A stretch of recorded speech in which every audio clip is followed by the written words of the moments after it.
The AFRIFF season is here.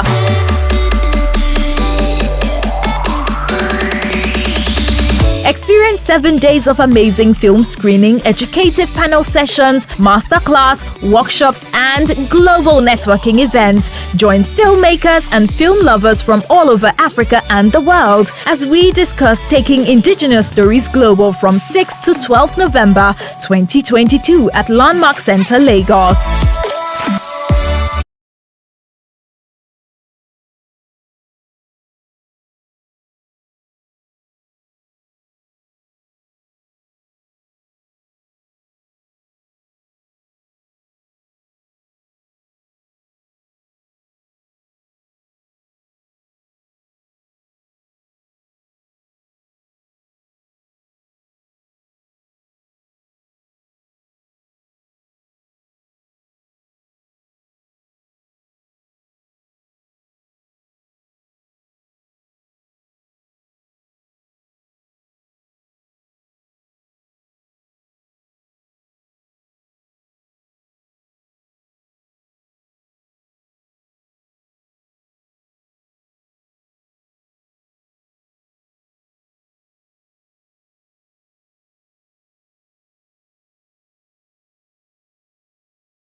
Some dreams are small.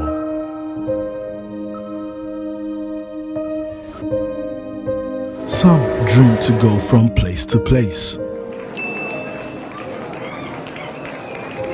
Dreams of love and ever after.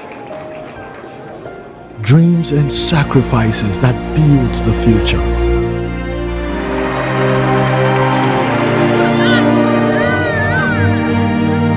Whatever the dream,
day for the sessions, the panels, the master classes. Is anyone here, or has anyone here attended all the days of AFRIFF? We have a gift for you. Just kidding, no gift, but I wanted to know how you guys enjoyed. So how did you enjoy the week? What was the highlight of the week for you, Aduni? Your hand went up. Whose hand went up, please? Eyina. Red Seed funding, yes, that was a good day. That was a good day. That was a good day. Any other favorite moments? Any other highlights? Yes. The Paramount session, that was good. That was good as well. Yes. Who else? Auntie, you said you did not raise your hand. You said the private dinner. Anyone else? Showmax, Netflix, French co-productions. Yes, that was a good session. The French had about 4 or 5 panels. It's interesting. So this year has been so rich, and I really hope we've made all the connections that we planned to make before coming here. Okay. One of our panelists isn't here yet, but we're going to start, and hopefully he joins before the panel ends. I'll start off by introducing the moderator for the Cultural Exchange and Creative Diversity in Global Filmmaking panel. And the moderator is Padita Agu. Padita is one of Nigeria's finest talents, an actor extraordinaire. She is best recognized for having played the role of Audrey in the film The Last Three Digits, and for having starred in both Shackles of Death and Shackles of Death 2. Padita is also a film producer and owns a YouTube channel where she shares experiences and lessons about relationships with women. Let's welcome Padita Agu.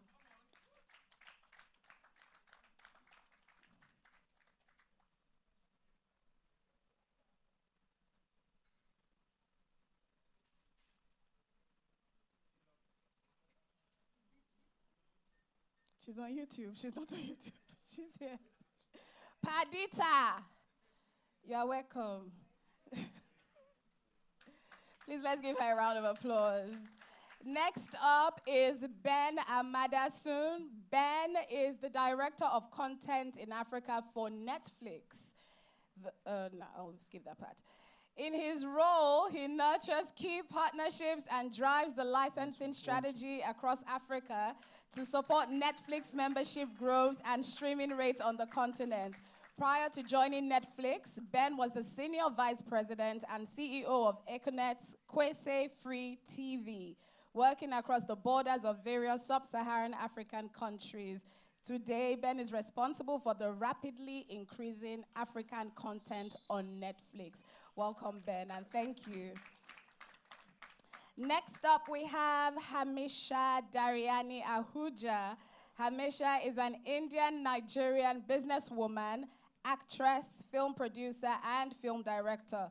She runs her production company, Forever 7 Entertainment, and made her filmmaking debut as a director and actress in the 2021 film, Namaste Wahala. How many of us saw that?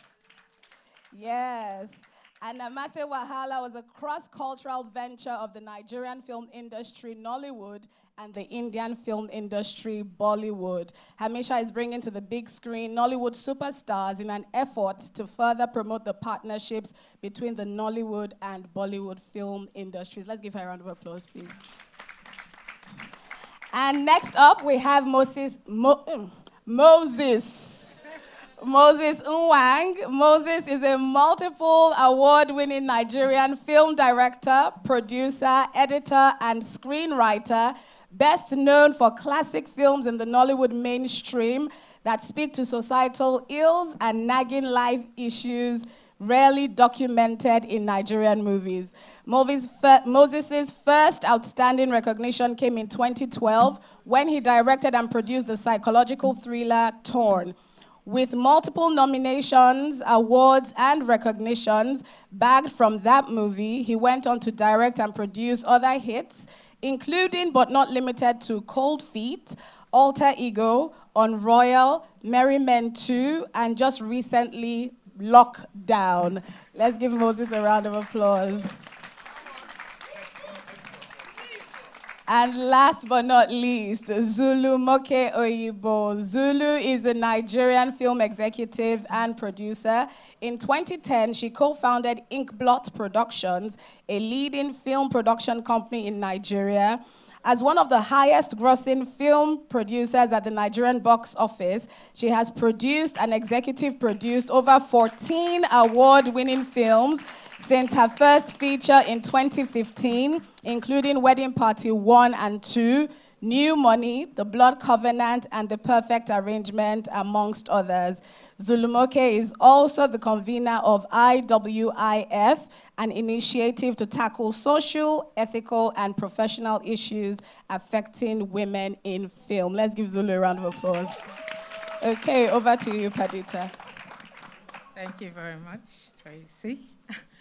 Good afternoon, or is it good morning? You're welcome to today's session. So I am a nice person, so I'm hoping I have a lot of nice people in the audience. I want us to make this interactive, and please be as nice and gentle as you can with us. We'll try our best to answer your questions. So I'm going to ask them questions first, have them speak about their works, and then I'll take your question afterwards. All right, so Mr. Ben, you're welcome.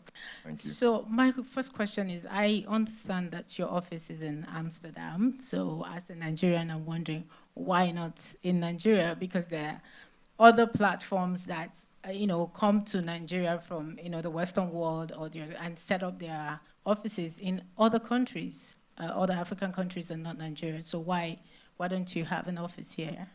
Yeah, no, thank you for that. Thanks everyone. That's better.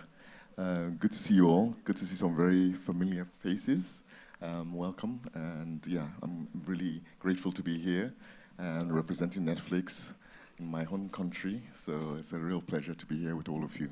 Yeah, no, thank you for that question. We have set up our headquarters, our main office for EMEA is based in Amsterdam. So that's the base, of the business for this whole region. So we were the last kind of business area to kind of set up in 2019. I always say I was employee number one that looked after Africa specifically. So yeah, it's just it takes time, for us to grow market. And after a while, once certain conditions are right in terms of business growth, look at the opportunities to come and locate in that market. But we don't normally just go from the get-go, because it takes there's a time period before that underlying numbers and our business grows in that market. Okay, thank you very much. Hamisha, you were addressed as a Nigerian Indian or Indian Nigerian businesswoman, and as far as our eyes can see, you are Oyibo. So what informed that? What's your origin? Hello, hi. Lovely to be here, everyone. And yes, we just talked about this. So I'm Oyibo here, but I'm Firang in India, which means foreigner in India. So that's your answer, that I guess I'm a foreigner everywhere. And I think that I would say, when people asked me when I was growing up, where are you from? I would always say Nigeria. Nigeria is home. My roots are here. But I'm Indian. So I've grown up in an Indian household. If you ask me where home is, it's Lagos. Niger born me. So Okay. There's your answer. Thank you. So I'll come back to you regarding the topic. Mr. Moses, you have been making film for 2 decades plus. And our topic today is, cultural exchange and diversity in, making our films global.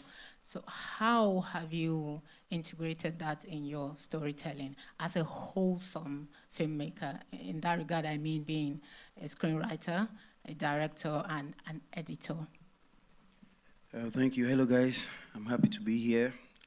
As a filmmaker, I've always tried to infuse diversity, cultural diversity into the stories. It starts from the story, really, because if you miss it at that stage, then you pretty much have nothing to lose. It's something you have to make an actual effort to do, because we are here, we're Africans, we live here, a lot of us were born here, all our adult and childhood experiences are here. So as filmmakers, it's pretty easy to find yourself just creating and making stories that are, from this our terrain. So as a filmmaker, I try to make a conscious effort to infuse, because in 2022, our films are going global, as we all know. Our films are going to the big streamers, to platforms where people from all over the world get to see it. So at the production stage, what we do is try to make the scenes. First of all, the stories in its entirety should be structured in such a way that it can cut across different regions, different backgrounds. If the Indian man is watching it, he understands what the characters are all about, what the story is all about. If someone from Puerto Rico is watching it, they understand, because that's what filmmaking is really all about. So I try to do that starting with the story and starting with creating some of the scenes. For instance, I was just telling Zulu about a scene I shot a few days ago where they had a bus stop, and it was about this character that was poor. The character was poor, from the trenches, as we call it, from the ghetto. And she was supposed to take a bus to the market, and we're supposed to film that at the bus stop. So the location guy says, okay, here's the bus stop. And the bus stop is the bus stop that we typically know in Nigeria. The bus stop that we know in Lagos is just this spot.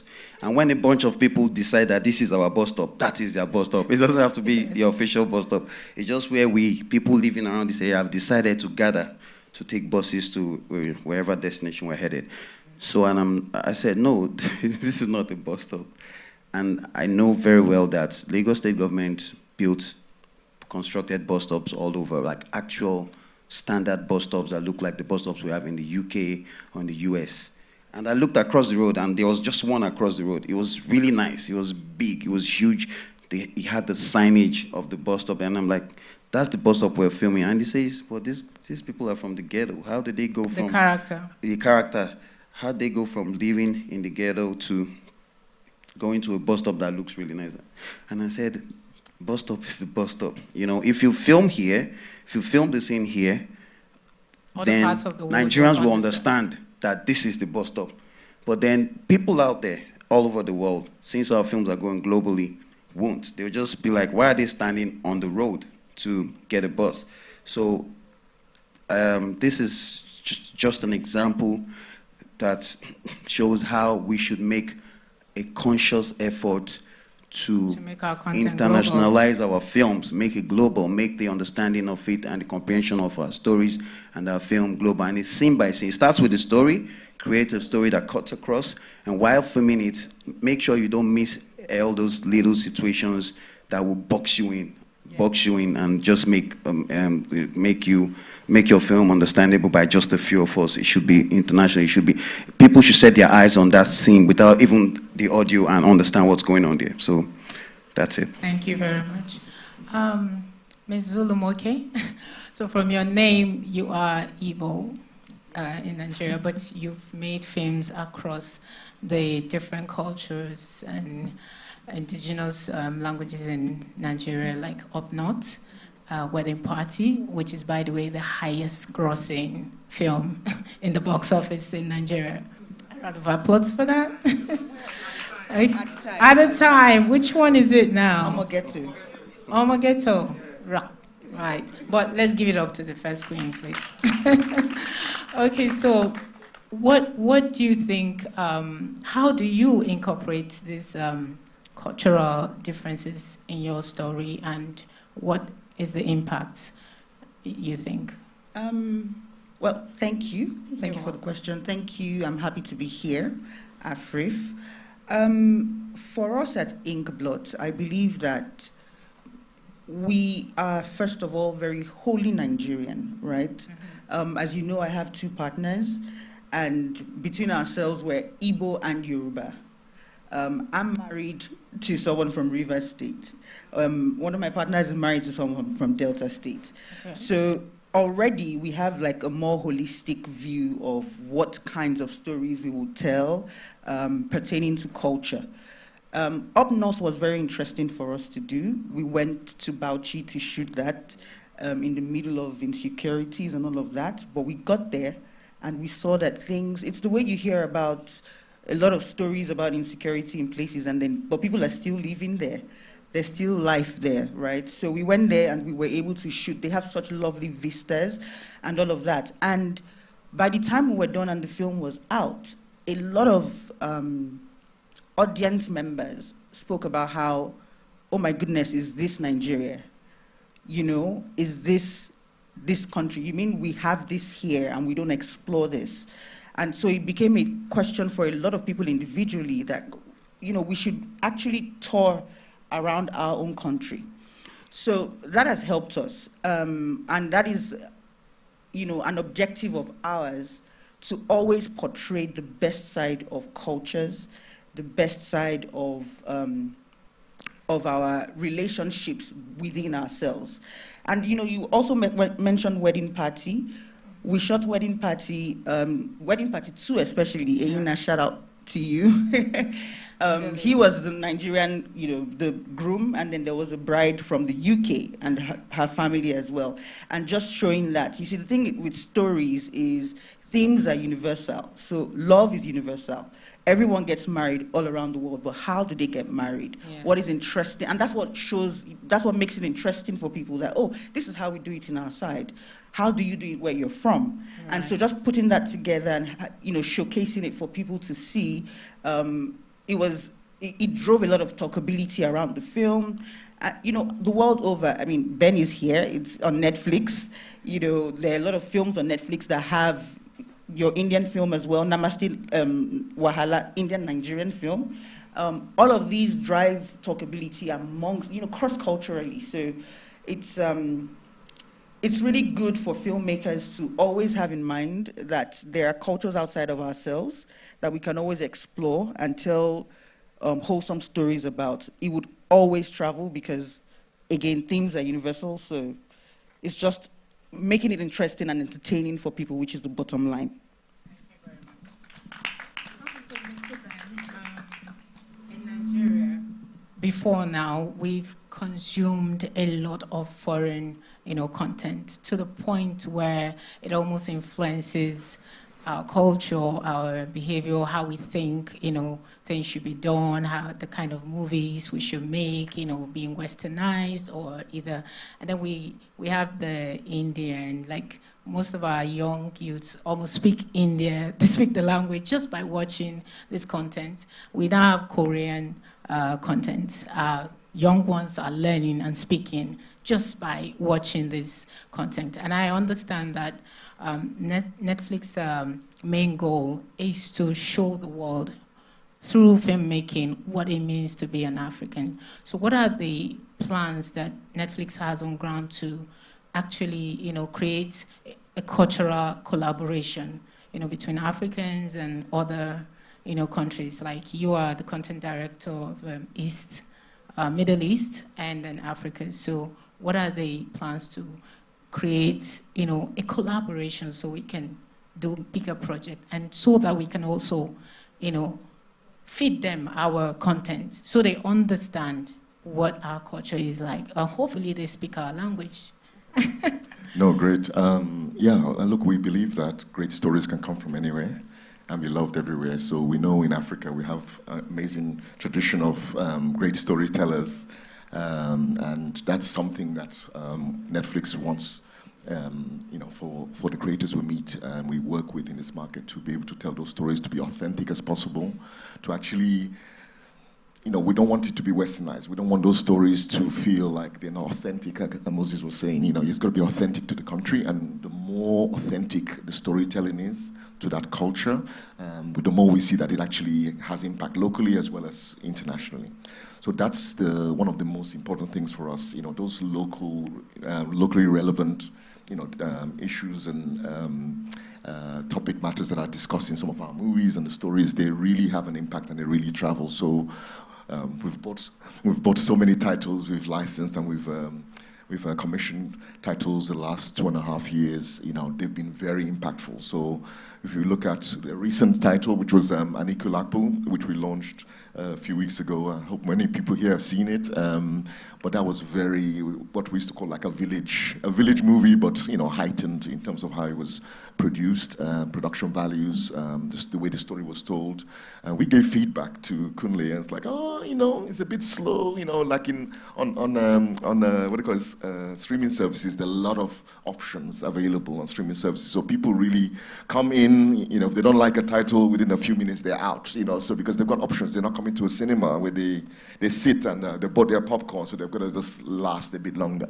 So we normally say, look, can you tweak this or tweak that? We give some good feedback to our creators, and in this instance, the creator understands what that story, the heart of the story, what the people wanted to see around that story. And he was able to say, well, actually, this is a story I think is very authentic to the people. And we as a platform had to sit back and say, okay, let's really listen to what he sees as a very experienced director, and the writer's vision as well. So we were able to just lean into that vision of the creator, and the impact was humongous. It's a huge title. It's been in top 10 around the world, top 10 in over 24 countries. We had, it's crazy. Fantastic. So in terms of non-English, a lot of our titles have traveled in Nigeria. We've had, everyone saw Glamour Girls. Yes, there were some issues around some of the, feedback we got around it, but the concept of it and the fact that it was a locally relevant story that traveled to over 54 countries, in top 10. 54 countries around the world, to 190. So that's how our stories can, we're creating this great platform where these stories can be, kind of consumed by people around the world. And what we're just encouraging our partners and creators in the world, just make it authentic. Yes, we want the production values to become better and better as we go along. But we're seeing the difference from 2.5 years to what we're seeing in terms of all the shows that are coming through. We've got Far From Home, which is a plug. Sorry, it's coming out on Netflix, and that's coming out in a few. But again, the quality standards you'll see is just improving. But the overall, the real key message here is that local, authentic stories are what people want. They want to see the way you want to see Korean stories and represent Korea. People want to see real Nigerian stories. They want to see real South African stories. And if you look at Blood and Water, even though it felt like elitist in South African context, in a preppy school, around the world, and that title had over 14 million, kind of people that around the world that watched it, that actually started accounts that watched it. So that's again 14 million around the world. Where would you get that platform to give you that opportunity? So our titles are reaching, and we'll get to a point like in the music industry where we start to cross over more broadly. But we're already seeing that with our titles. They're crossing over not only diaspora audiences, but titles like Blood Sisters. And that really crossed over across, we could see where it's, we think it's our core diaspora, but then you can see when it goes beyond that as well. So we're very excited and encouraged by the impact of our titles. All right, so I understand one of our panelists is here, so is going to introduce him. I apologize for interrupting, but Ramsey Noah is here, and we just thought to welcome him. Can we give him a round of applause as he comes in? Ramsey Noah is one of the most celebrated actors in Africa and beyond. He's one of the pioneers of the Nollywood industry and has played a significant role in the success of Nollywood films and shows since the early 90s. Besides acting, he's also a director and producer, and made his directorial debut with the film Living in Bondage, Breaking Free in 2019, and also went on to direct the Nollywood classic Rattlesnake, the Ahana story. And finally, Ramsey Noah never ages. Ramsey Noah, everybody. Ramsey, you're welcome. I'll get to you in a minute. Hamisha, so your movie, Namaste Wahala, is a clear example of, cross-cultural, exchange in storytelling. But I'm wondering what drove your interest in filmmaking in Nigeria, because the filmmaking industry in India is thriving. Why did you choose to, stay in Nigeria? And do you have plans to, guide filmmakers in Nigeria the route really to collaborate with Indian filmmakers, should they be interested? So that follows from my last question. I'm from Nigeria, and so that's why. I would get used to that. Yes, I know. So we talked about authentic stories, and my authentic story is I'm an Indian living in Nigeria. And I'm very excited about the Nollywood industry. I'm excited about the Bollywood industry as well, but what I'm more excited about is the two together. A lot of people may know with Namaste Wahala, it was a learning experience. There was a lot of cross-culture behind the scenes and in front of the scenes. And what I loved about that is, and I always say this to people, when you have culture exchange, one of the main things people love to see is relatability. And our Indian culture and our Nigerian culture is so similar. It's probably why I say, I'm from here because I've grown up here. Our values, we love family, we love fashion, we love food, we love chili. We're gonna have a chili contest next to see who can eat better chili. So I just think that because we're so similar, when people watch content, they want to see themselves in that. But on the flip side, and I'm going to completely contradict it, they also like novelty. So this is why I feel Namaste Wahala travels so much, because when you saw Raj and Didi, for example, two only children with their mothers, yes, their mothers reacted very differently when they picked someone from another country, but their reaction was so similar. Like, they were just protective, and they were, that's my child, I want them to be happy. And I feel like our cultures, we put so much value on elders, we have so much respect. So I think people appreciated that. But then, of course, the differences which will make people laugh and celebrate as well is, for example, bride price versus dowry, which is how we ended the movie, that, do you pay the bride side or do you pay the groom side when you get married? So I think those two words, relatability, novelty, putting them together. I will continue to make content out of here. I love clashing cultures, so I think that is something I would like to follow as well, because we can have a lot of fun with it, we can learn a lot as well. Thank you very much. Okay, so Ramsey, you went from being one of our top leading actors to being a great film critic to becoming a prolific director. A round of applause for that, by the way. It's just what? It's just 2 movies. Just 2. Yeah, but they're successful. It's too prolific now? Well, because of the success behind your debut movie as a director. So before I get into the main question, I just have this personal question. What is the secret to or success in first attempt as a director? Or have you tried it out before and you failed and we didn't hear about that? We just got to hear about this one. I think for me it's more about the visual narrative. Most importantly, I usually like to tell my story visually more rather than, import language to it. So basically for me, I started off trying to put together some people who can act without saying anything. And I look at what I do, and I'm looking at it did it make any sense to me after all? It was a challenge for me. And I was also looking at the part where I wanted to make a change. I didn't want to have the same style. I wanted to try something else, be diverse a bit, and create a niche for myself in the process. And that's what I did. All right. So in the context of our topic today, you were a cast member in 30 Days in Atlanta, which was shot in Atlanta and brought together Hollywood actors and Nollywood actors. And recently, in your social media post, we saw you filming in Lebanon, Middle East.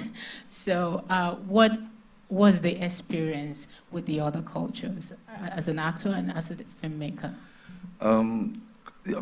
Thank God for the platform we have right now, like the Netflix platform, and all of that. You can talk about the general filmmakers around the world. It's become like a sandwich right now. So you talk about the likes of Hollywood, South Korea, and Bollywood, and the rest of them. It's like a cross. So you can see all the variety of cultures. And from there, we can, filmmaking is universal. So it doesn't matter what culture or whatever it is you are. You should be able to communicate, Right. And that's, to me, that's when we went to shoot in Lebanon and all of that. It wasn't because of culture. We didn't go there to go and shoot. We actually wanted to shoot because we didn't have the old vehicles that we wanted to shoot because it was timepiece film. And we didn't have all those old vehicles anymore, but we found them in Lebanon. That's why we went to Lebanon. But when you think about it, when I got there, I felt like, wow, you know, we could do something here. You Exactly. know, we could move things. You know, and to me, when you talk about, you know, being able to apply culture to filmmaking, I think yeah, it's about time. You know, I think it's about time where, and I mean, we all say that global. It's a global village right now, so meaning that wherever we are, we can communicate and we can tell our stories in every different way we can. You know, look at the likes of Anikulapo, for instance. Look at that kind of film. Look at Ayala, look at The King's Horseman, and all of those things. They are created deliberately, you know, to talk about us and what we are, and should be able to push that across borders, like, you know, globally, and let people see what we are, what we stand for, our language, our culture, our tradition, and our beliefs. All right. Thank you very much. Moses, like I was telling you behind the stage, I said you've been in this, you've been filming for almost 2 decades plus, over 2 decades. And I can personally say that your films are on every platform that is existing. So it's almost like once you make a film, it's guaranteed to be, you know, selected on whatever platform you put it. And you have quite a good number on Netflix. So what is it that makes your film, you know, taken or selected? What is the thing that makes yours different? Zulu, what was my response to her when she asked that backstage? Well, I'm just going to say it. Okay, I won't. I'm going to say it. My response was, when she said that to me backstage, I said, money, man. Just make a film with a lot of money. It will get a bigger chance of getting selected. But no, that's not it. Like Ramsey said, you have to try and keep the stakes high at every point, at every level, every line item of your production. You have to ensure that it's top-notch. Your story, it's always about the story, really. It's really always about the story. And now, selecting your story is a different science, because first you have to look at the story that resonates with the audience that you're targeting, and then you also have to look at what is. A lot of people would think this is a joke, but it's not. You have to look at what is trending right now. It's just like music. If you put out, if Amapiano is on right now, and that's what everyone wants to play, and you come out and you start playing reggae, your song is going to be like down in the charts, you know. So it also applies somehow to the films that we make.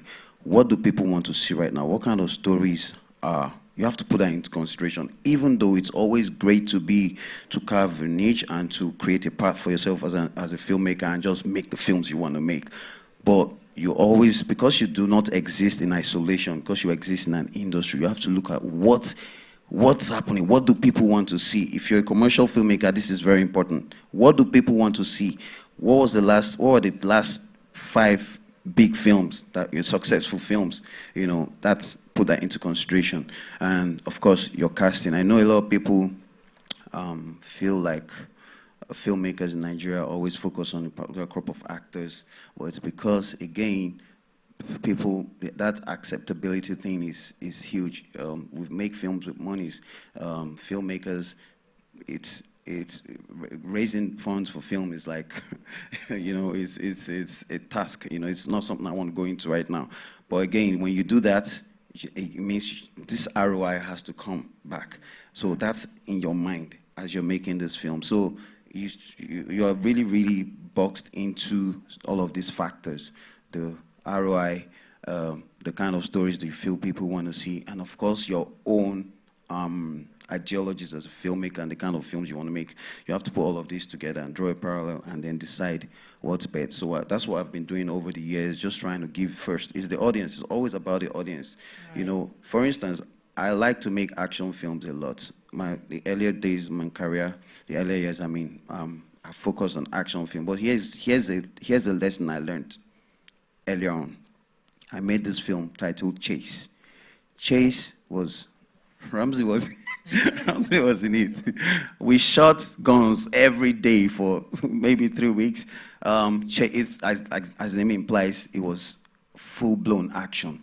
We even blew up my car. You know, I was really into that action thing. I blew up my car. There was no CGI or VFX then, so we blew the car up. We did all sorts of crazy stuff. I went into post-production. The film was ready to release, and everyone was really excited about this film. And back then, the distribution that we had was Idumota and Alava. So, and they always release films on Mondays. That Monday, Chase was set to be released. Guess the film that was released alongside Chase? Aki and Popo. I swear. The rest is history. So Aki and Popo took the center stage, made all the money. And that's when I realized that, look, it's not about you, except you are the filmmaker that wants to make the film that he wants to make. If you want to be a commercial filmmaker, you always have to think about the audience. At that time, I was thinking about what I want, the films I wanted to make. Action, action, I want to blow things up. I want people to run. I want people to jump from 5-story building. I want people to somersault, you know? But I learned that lesson in a hard way. I mean, the film didn't fail because I still blew a car and it was exciting for people to see.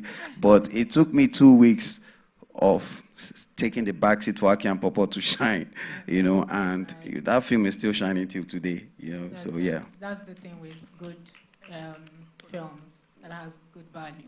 Okay, so speaking of funding, you know, filmmaking requires lots of funding. Zulumoke, how do you assess funds? Because, of course, to make a movie that grossed a lot of, you know, ROI, you have to also put in a lot of, you know, investment into it. So how do you assess funds? Wow. Fundraising, I think this is the bane of every filmmaker's existence, to be honest. Sorry? Oh, yes, financing, right? So you access funds different ways. There's no hard and fast rule. When we first started Inkblot, it was people who believed in us, family and friends, that invested in our ideas and our dreams and, you know, got us to kickstart the entire production. But down the line, we've accessed funds, you know, there are government grants. Some filmmakers go to banks, but that's uncomfortable for a lot of filmmakers because of the collateral issue. You go to private equity investors, you know, venture capitalists, people like that. You ask for money. Of course, it's very difficult, especially for a budding filmmaker, because you do not have a body of work to show that you are credible and you're able to do what you say you want to do. So for a lot of people, it's a huge struggle. But I think what I would just say on that is, now, in the space we are in today, we're going global, right? And so platforms like Netflix are looking in, right? If you're able, as a young filmmaker, to put something together, get your friends that are crew members or whatever it is, your cast members, come together, join heads together, tell a good story, do the best you can, and you have something to show, that will take you farther than just going to say, oh, I have this idea, or I have this, you know, thought, or whatever it is. When there's actual physical evidence of something you've done, it will take you farther. But, you know, financing is really a difficult one.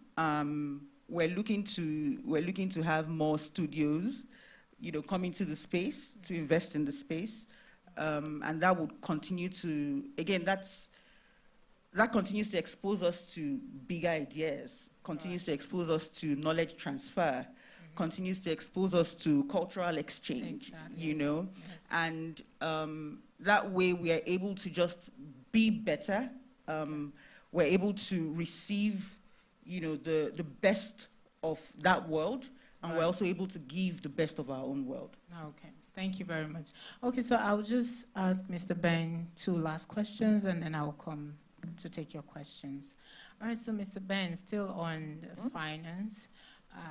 So I know a Nigerian who feels that, you know, when it comes to funding, that the other countries get more and larger funding for their film, which we believe makes their film more global, you know, has a more global touch than ours, because filmmaking requires funds. So why is that? And then what are the criteria and the process you look at in selecting projects from Nigeria? You know, yes. Thank you for that. Look, we've been investing a lot in Nigeria over the last, I would say, 3 years. Even before we had a dedicated team for Africa, we've been, I think the overall figure from 2016 to 2022 has been over 9 billion naira invested in this market. So we've been investing a lot of money into this market. Yeah, we have producers. They don't feel. I know, but and it's not going to stop. And it's not going to stop. Look, it's been spread amongst many, many different productions. A lot of the talent here in this room has been part of all those productions. A lot of those titles in the beginning, when we launched, were licensed. We licensed titles, as you know, so they are made already, and we license through different windows. We've also been originating titles in Nigeria as well, and co-producing titles. So it's a process, and that investment level has been building gradually. But there's also a business, underlying business of, you know, the amount of, you know, subscribers we have in this market. You know, if we had the same subscribers as the UK, you know, the US, you know, I think the funds will follow naturally. It's just a function of the underlying business in that market. So yeah, so I think Nigeria's got incredible potential. That's why we're playing in this market. And sorry to interrupt, yes. Is it also open to new filmmakers who haven't, like Zulumoke said, who haven't made any film but have a good idea? You know, you have opening for them, or must they have a film to prove themselves before you can? Yeah, look, generally when we go into a market, we're looking for people who have really good track record, of course. You know, that's important. And then, but you know, and it depends on what type of title we're bringing. If it's a licensed title, or if it's a co-production, or, you know, a title we commission, then yeah, you know, there's different investment levels, and we got to look at who that partner is. But we've been, I mean, Hamisha sitting next to me here, and this first-time director, you know, and her title got, you know, branding as a Netflix, you know, branded title. So that's testament to someone that is new into the industry, and her title got the opportunity. You know, we just released a title in South Africa called Wild is the Wind. You know, incredible first-time, you know, director and writer. Yes, he's been writing in the industry for a while, but in terms of directorial debut, you know, he created an incredible film in terms of how it looked like. So there's opportunities for new talent, and we're always looking for new talent. You know, UNESCO project we launched, as you know, we had a Nigerian candidate that, you know, got through, you know, and that will launch on the service next year. So yeah, we're looking for new talent, you know, new talent in front of camera, you know, behind you know, so we're looking, and we're trying to support the industries on so many initiatives. So the investment is not only on license fees or commissions. Investment is behind the scenes. You know, we did as you know, the COVID relief efforts for below the line talent. You know, we've put money into, you know, the episodic lab for, you know, yes, the Realness Institute. So we've been investing in making sure the ecosystem is strong in the market, you know. So we're not just, oh yeah, you know, people subscribe only, but we want to make sure we put back into the and we say to a lot of producers here, it's just it's a matter of time. Just, you know, we're starting from almost nothing in Nigeria to where we are. You've seen how many titles we have in Nigeria. We have over 200 titles on service. It's going to continue. You know, Nigeria is an important market. Africa is important for the business, and I think we're just scratching the surface. You know, it's the golden age. To your second question around criteria. Many criteria and timing of that when we pick something. Sometimes people say, oh, well, you didn't pick my title, it's great. You know, and, you know, it might not be the genre we're looking at that particular time. You might be looking for rom-coms. So if we're looking for rom-coms, you know, so when we get, you know, aggregator giving us a list of titles, we might prioritize rom-coms in this particular batch. Do you put that out that this is what we're looking for at this time? So yeah, so normally we, you know, if it's a producer or it's a aggregator, we're saying we're focusing on certain genres. For example, we need more action. Moses, we need more action. No, I'm just joking. No. So on the film side, we're looking for action. It's very expensive. We know it's not cheap, but the story has to be strong, of course. So yeah, so the big criteria is story. Great, we've all mentioned it. Everyone has mentioned it here. Story is critical, and then the way that story is crafted and packaged. Packaged with great talent. Great companies and creators that can execute on that great story as well. It's very, very important. So all of those things come through. So many examples in Nigeria that we know. So if we look at Ramsey's title, Living in Bondage, that was one of the most successful titles on our platform. It was so well loved. But yeah, but it was first-time director. But, exactly. But the story, it was a built-in, it was an IP that people, of course, knew in the market. People knew the IP, so that's already a kind of interest in that already. But loved IP, then executed very well. Story was executed very well. Yes. And, so there's so many examples of stories that we have from Nigeria that have done well on the platform. And then apart from the ones that I said has crossed over and gone big, global. But our biggest priority is that in terms of criteria, is that story really resonates in Nigeria. Right. First and foremost, we want to make sure that story is big here, and then naturally, and actually a bonus, to travel around the world. Right. But yeah, really, if Nigerians want it and Nigerians, come to the service to consume those titles, we're excited. So the criteria, that's the criteria. One last thing around. You saw, we mentioned Anikulapo a few times. We had Ainla. I saw some Mokalik actors here. Mokalik, yeah. So there's some great, So there's these titles that have got language very deep into the local languages in Nigeria. Yes, we've been doing Yoruba titles to start off with. We want to go for more northern stories. Anyway, we want to go for more northern Hausa-based stories, Igbo-based stories. We want to go... And other tribes that we have in Nigeria. Yeah, many tribes. I know, but these are just the major tribes. But we see that those deep, relevant, storylines that are, particular to certain, big language groups as well are, things that people are really enjoying to see as well. So yeah, there's many criteria we look at, but those are the key ones. Hello, Mr. Ben. I was just going to throw this one at you very quickly. Forgive me. But please, I just want you to help me elaborate this a little more. I know Netflix is very key on action sequence, like action films and all of that. I know they are. But here we are in Nigeria, and I have what happens to the other genres, for instance, documentaries and how we tell our stories, for instance? I know there are different versions of telling the story.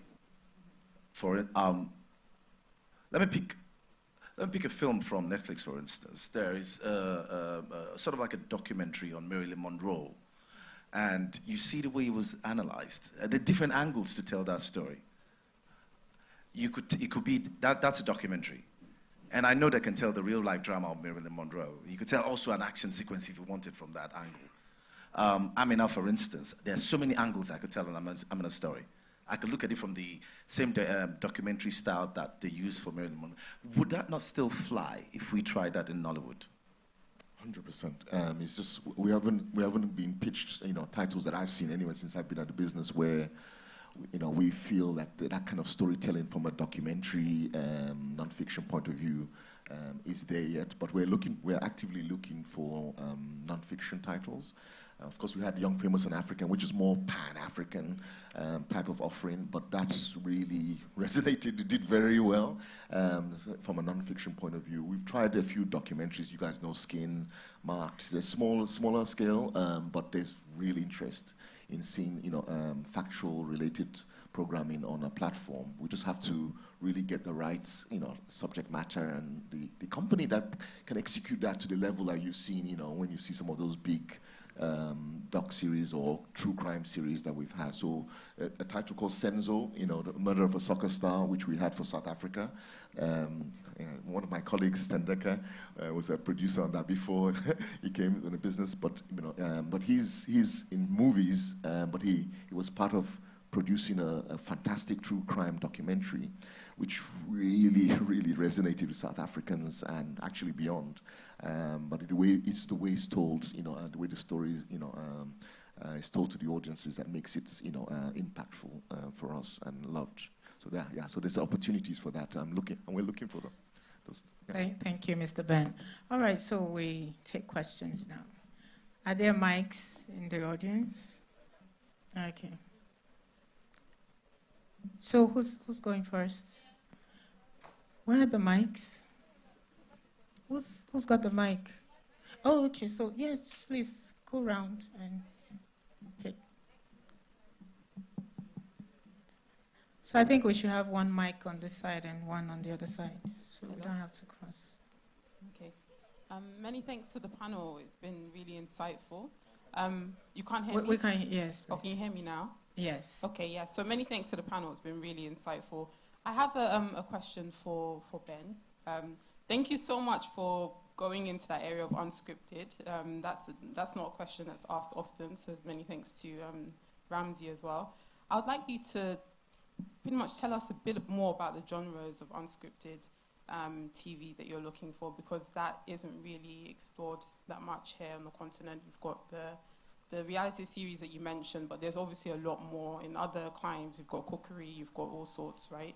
So are you able to sort of like tell us a bit more about the types of genres that you're looking for when it comes to unscripted TV? Thanks. Yeah, so for non-fiction mainly, you're saying? Fiction, yeah. I think really, yeah, true crime, as I mentioned, true crime is something that we're getting a lot of people enjoying watching on the service. Lots of women like true crime, it seems like, from what from the research. But true crime is working very well.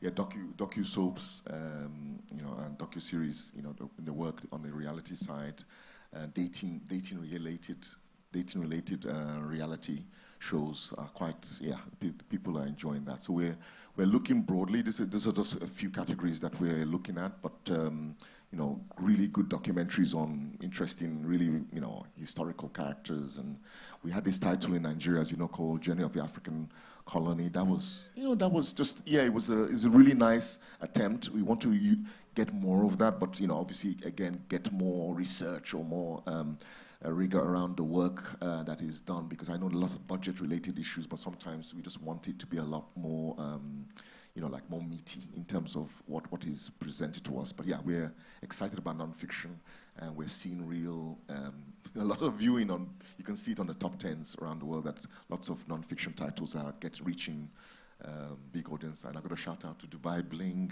So I look after Middle East now as well as Africa, and Dubai Bling was launched recently, and that's really having a great, people are having lovely guilty pleasure moments around that title. I want to personally say thank you for Dubai Bling.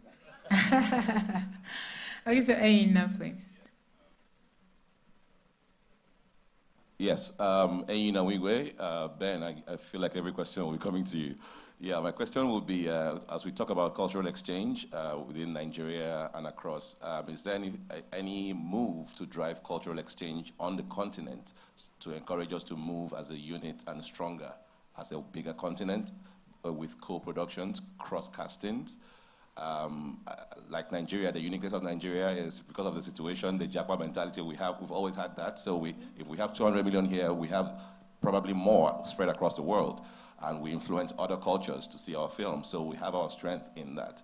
Now, at the fore of film on the continent, I would say Nigeria and South Africa, standards and numbers and all that. So is there anything, what do you think about fostering more of those collaborations so we can leverage on each other's strengths?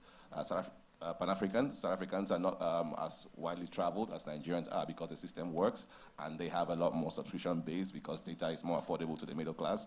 Do you consider films with those kind of collaborations strong on your platforms, or do you think the niche cultural films do more numbers for you?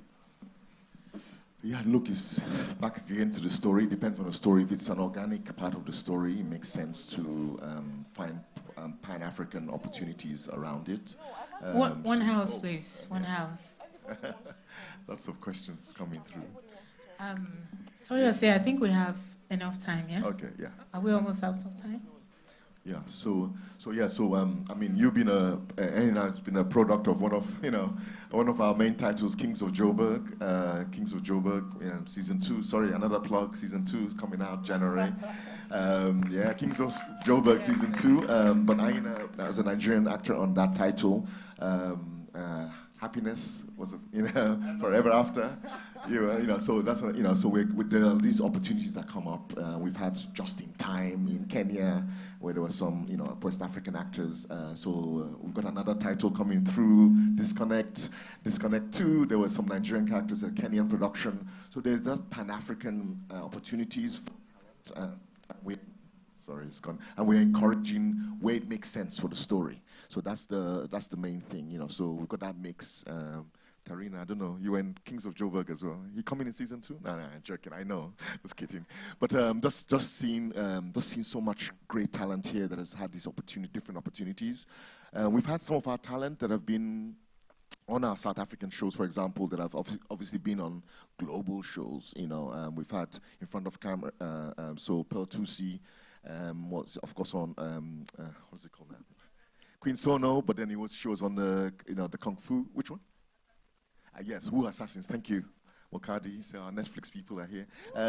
So she was on Wu Assassins as well. So we've got we've had actual directors and other talent that have actually been interviewed by US don't want you to go, want you to stay with Africa, but they've been interviewed from Netflix, internally from Netflix, to do other projects within the Netflix environment. So there are those opportunities, Pan-African, global, that will keep coming up. The more we were showcasing the talent of Africa, writers, directors. The opportunities will come, Thank you, Mr. I also want to add, I'm sorry, just in furtherance of his question, it's that behind the scenes, a lot of that is actually happening. You don't see a lot of it in front with the talent, with the acting talent, but behind the scenes, a lot of African collaborations are happening.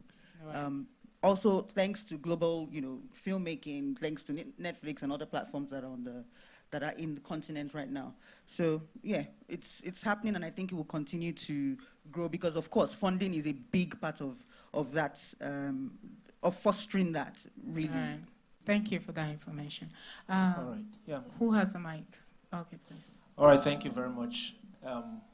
Good afternoon, panel. The question I want to ask, it's some kind of... You're looking at okay, sorry, my name is Bright. Bright Wonder is my name.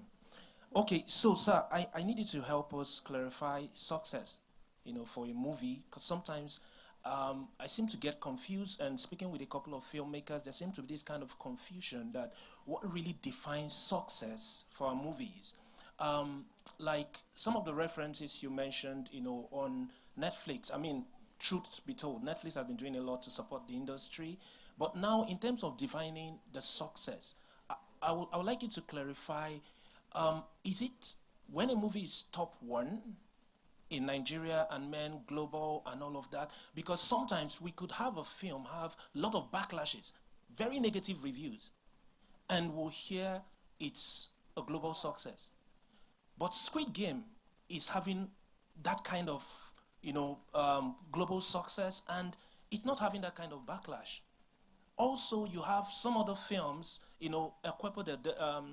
Money Heist, having that kind of global acclaim too, and not having the negative, so much negative review. So sometimes start wondering, what defines success for our movies here on the platform, so that we filmmakers, because the truth is, if you want to make something, you need to appreciate what exists, and you have good references to use. So if you tell me this is a global success, I would say, okay, so this is my reference point. And if it's having been negative backlashes, how do I balance that? Thank you, sir. That's a very good question. Thank you very much for that. We've got many, of course, internal metrics that we use to determine how successful a title is. The one that is kind of public facing is obviously the top 10s, and that gives you an indication of at least interest in the title. So there might be a title that might have negative sentiment in the market, but there might be interest, like a huge interest in that maybe the concept, the genre or the concept, people actually like it. They come to it, but they might not necessarily engage as much as we expected. So we can normally we do calls with the producers when that show's finished, and we give them feedback around how well that show actually performed. We give them a bit more insights, than the kind of a public-facing version of that. So yeah, you will see that. But really, a title, you look at locally how it performs, and if it stays on that top 10 list for quite a while, that's it's like we used to have, people like me, I grew up in England. We used to have the top, the top 10, top, 20 in England.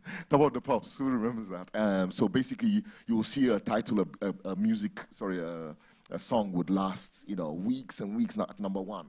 That's a good indication of how successful it is. If you're number one for 1 day or 2 days, doesn't mean that people have come into the sample, and if you don't hold them because your story is not strong and engaging, that's not necessarily defining success. Yeah, so you're absolutely right. Great question. There are a lot more behind the scenes metrics that we look to gauge how successful the title, and we will give that feedback to the filmmaker. Thank you. We have 10 minutes, so let's pace it. I want to first of all say great job, everyone on the panel. My name is Moffett Duncan. I'm an actor. I'm also on your panel, Ben. My question is to Zulu and Ben, real quick. So a bunch of Nollywood actors have come together, and we have a thing where we're doing in Nairobi in February. And we realized that when it comes to like filmmaking, a lot of people want to run the race by themselves. And if you run a race by yourself, you come first and you also come last. So we've formed a synergy where we are trying to pull each other together, and we're going to meet our Kenyan counterparts in February, and we're looking to have a merger, to understand their culture and their film industry and how we can, leverage on each other and ride on each other. So the question I have is, are you interested in like doing some sort of like work to build both industries? The Kenyan industry, of course, Kenya is known for its culture. I mean, the Masai Mara is one of the top 3 safaris in the world, and Nigeria, of course, is the forefront when it comes to like music and film, like So we're trying to see how we can merge both industries, and of course South Africa as well. And we're looking to see how we can get support from you guys on the panel, basically.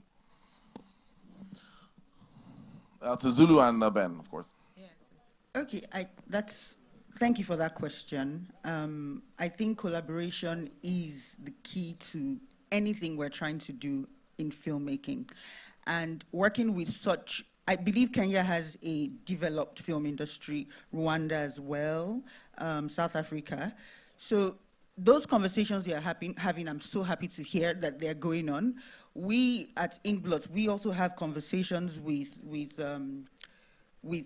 Rwanda, Kenya especially, and we have those conversations. I can't speak to those things right now, but yes, there is interest. I would speak for Inkblot. There is interest on our part to continue to push Pan-African filmmaking, because like Aina asked, for us to come together as Africans and tell beautiful African stories, I don't think that's been done, right? We have Nigerian stories that are great. We have South African stories that are great. Culturally, like the Elation Obas and co. But we don't have like wholly African stories told by African filmmakers, with African actors, all of that. So it will be so beautiful to see that happen in the near future, and we're definitely here for it. Oh, just to finish. Oh, my name is Nkem Machi. I have 2 questions to ask. Sorry, his question is to both of them. Yeah. Yes. No, just to finish off very quickly. Sorry, it goes off. Just to finish off very quickly. We encourage filmmakers and production companies to work. Some markets they seem to be more collaborative than others. Sometimes here, we encourage. Oh, why don't you partner with these guys or together? And sometimes we feel like filmmakers don't want to partner, production companies don't want to partner. And I think we encourage if there are areas where you find synergies, should partner with each other. It's so important. I've seen it's happening a bit more on the film side with some of the big productions, some of the biggest productions. I know it's more from a finance-driven reason, but still important. If it's finance-driven, if it's creative, the more hopefully, not too many cooks will spoil, but rather that it will hopefully enhance creative, the actual output that comes from it. So yeah, I encourage where there's a synergy with a production house. Maybe it's a production house that has got expertise in action or genre that they're really well known for. Just lean into that opportunity and work with those partners. So yeah, I encourage that a bit. Okay, we have 5 minutes left. All right, great. So Hi, my name is Nkem Mache. Quickly, I have 2 questions to ask. One is for Mr. Ben, and one is for the producers and directors on stage. First of all, I want to ask the producers and directors, when you say something like Mr. Moses said, he said, we need money, we use money to make films, and you cast based on that. You cast based on the energy or the popularity of an actor just because, you have to get that money back. Do you think that you stunt other actors' growth by doing that? Because if you keep using the same faces or the same people, do you think that other actors suffer it because they are not as popular, or they can't get, or they don't want to, do you think that, and also do you think there's a difference in the commercial and creative actors? That's what you guys first. Let me quickly answer that. Just because you feel as a filmmaker that you want some commercial faces in your film does not also stop you from featuring other newer actors in that same film or other films. It's pretty much a business. First, you need these people, you need these frontliners, and then you need other people to interpret. Some of these commercial actors can't play all the roles, and sometimes you have a role that is so big and so iconic that you need someone brand new to play it. You don't need a known face to play that role. So it's a science and it's an art, and you just have to recognize what it is at the time. But above all that, you should know at the back of your mind, because of how hard and how much we strive to finance our films, you have to put that. There's also a business to this thing. There's the science, there's the art, and then there's the business. You have to find a balance for all of this. There's no way in any time that we've said that we're doing away with, or we're not featuring, we're not taking on some of the newer faces. It's not going to happen. You don't want me to answer that, do you? Yeah, because I don't like this thing about people just boxing me into a corner like I'm a producer already. I'm not, I'm still an actor. So that question directed at that point. Let it go there. Mr. Ben, please. Okay, also, Mr. Ben, sorry. Hamisha wants to add sorry. to that. Mr. I just wanted to address your question as well. So I was relatively new to the Nollywood industry when I cast.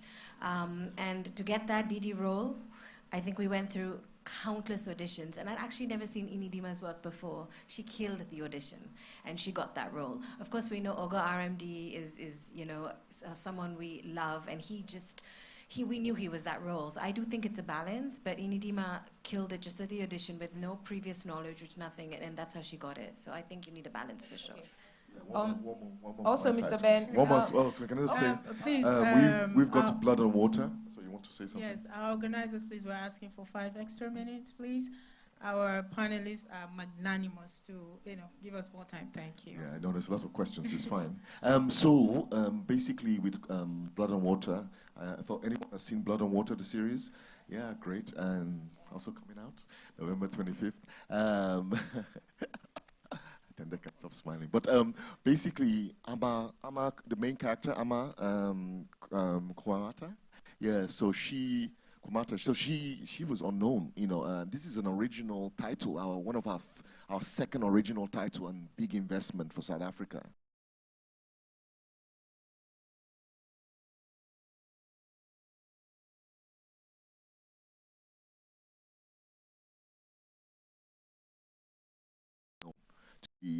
To be part of a big production. So we have a really nice mix of experience and newcomers always, yeah.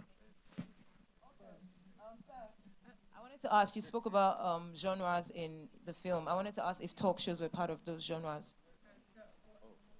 We have limited time, please. Sorry, Let's Ben, give opportunity Mr. to Ben, others. please. Yes. A simple question, sir. We've developed a great idea. We've written a script. How do we get it to you for consideration? Very simple. Okay, nice one.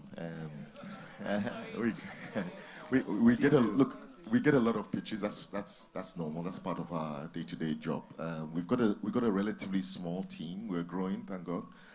But it depends on the title, so and the actual project that you're pitching, and for what reason. So we always say there are many paths to yes. So if it's a finished title, when a title is finished and it's licensed, because of the volume of licensed titles, we expect that producers and creators will take that to aggregators in the market. Yeah, and they can take to aggregators in the market, Pan-African aggregators, global, So again, Hamisha had a South African aggregator that was for Namaste Wahala. So there's that opportunity. When it's a title that potentially is a co-production or commissioned, you can send it to us and directly. You got my colleague sitting next to you, so she can give you details. She's there. So Mohadi. So you can send us an email if it's an idea that you think is going to be great for our service, and we will review it as we can. But just remember that we've got a lot of submissions. Okay, we'll take one more question, and then I'll I have been waiting. One moment. Hold on, one moment, please. Okay, yeah. We'll take one more, 2 questions, and then we find out how we can continue to reach them, because we can't take all the questions. All right. Yes, please. So. Okay, I'm Esther, and I'm a stop motion animator. So I would animation is at this point in time needs we need more titles on Netflix. Sorry. So I would like to know what exactly is the plan, and how do we get more animation titles on Netflix, on the platform? Yeah, thank you. Yeah, no, thanks for that. That's a tough one, because the market is not producing enough animation, or local animation. It's a gap. It's a real gap in the market. If there's an opportunity, if you can make it and can fund it, definitely bring it to us. We would love to buy a lot more animation. We're not commissioning animated projects, apart from we've got a different team in Amsterdam and US that looks after kids animation. But that's for the kind of big animated projects. And as you know, it takes a while for those titles to be made. Yes, you can pitch. You can pitch your titles, but we're looking for animation, especially kids animation. For the camera. Not much supply in the market. Hi, my name is Princess Jane Absisay. I am a Sierra Leonean American. And I've heard throughout the whole festival, we've talked about Nigeria, Ghana, South Africa, right? And my question is, do you guys have market for the Mana Rivers nations? Because I had pitched an idea to aggregator, and the next question I have was, what Nigerian actor are you thinking of putting in the film? I said, well, I'm telling a civil war story, and it's 48 hours after the crew. If I have to include a Nigerian actor in this, then I have to include when the ECOWAS did come. And I wasn't taking the story in that angle. And so he goes, well, right now Netflix have certain actors' face that they are buying. I said, but Netflix is global. And so it became quite frustrating. And a distributor told me, oh, just pitch it from the guys in LA and they will listen to you. But my thing is, why do I have to pitch it when there's Netflix Africa here? And so my question to you is, do we have a market? Because I came back to him, I said, I did a Visibility story. I want to tell stories where these other African nations can see themselves and their talent in this global platform. So why do I have to be boxed in as a producer? And it's why. So my question to you directly, Mr. Ben, is, do you have a market for us? And if you do, I would like to have a conversation after this. Okay. What country? Sierra Leone, okay. Also, Mr. Ben, please, if you can retain the question. I just want to get the last 2, and then we I have a answer them. question. Yes, please. All right. Look, we've been buying titles Yes. from a license. Oh, sorry, I would like to get, two questions and then All right. you'll forget, okay. Yeah, My let name me is just- Martin. No, let me just finish this quickly. Look, we've been buying titles from different parts of Africa, and we bought from Ethiopia, we bought from Zimbabwe. Great titles. We bought, Fisherman's Diary, Diary, which we were part of. Ramsey was part of, but it wasn't. That's not the reason we bought it. It was just a very, very good story that worked, and it's from Cameroon. So we bought titles from, from Senegal, Ivory Coast, all over Africa.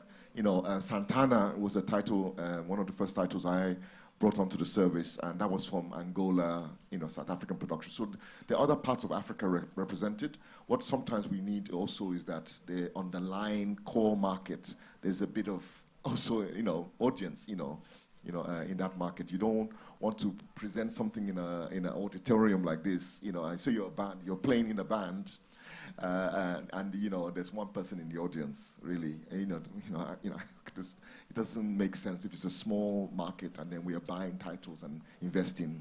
It's just, so there's that also from a business point of view we're going to look at as well. Okay, so Susan, we'll take your question and her question. And I do have a question. I do have a question. Oh, we have to Okay, leave good it. afternoon, Okay, everyone. please. Thank you so much for this session. It's been interesting. So this question is directly to you, Mr. Ben. So my name is Susan Peters. I'm an actor. We've been struggling about royalties like forever, and they keep saying you guys need to keep fighting for it until it comes to light. So I want to ask if there's a room for Netflix, pitching that in any way for, since you guys are not commissioning, do we have any room for royalties for us in here? I remember that one, royalties. So, Okay, so you have the mic, yeah, yes. my name is Martin Bados. I'm a filmmaker. Mr. Ben, this question is for Netflix.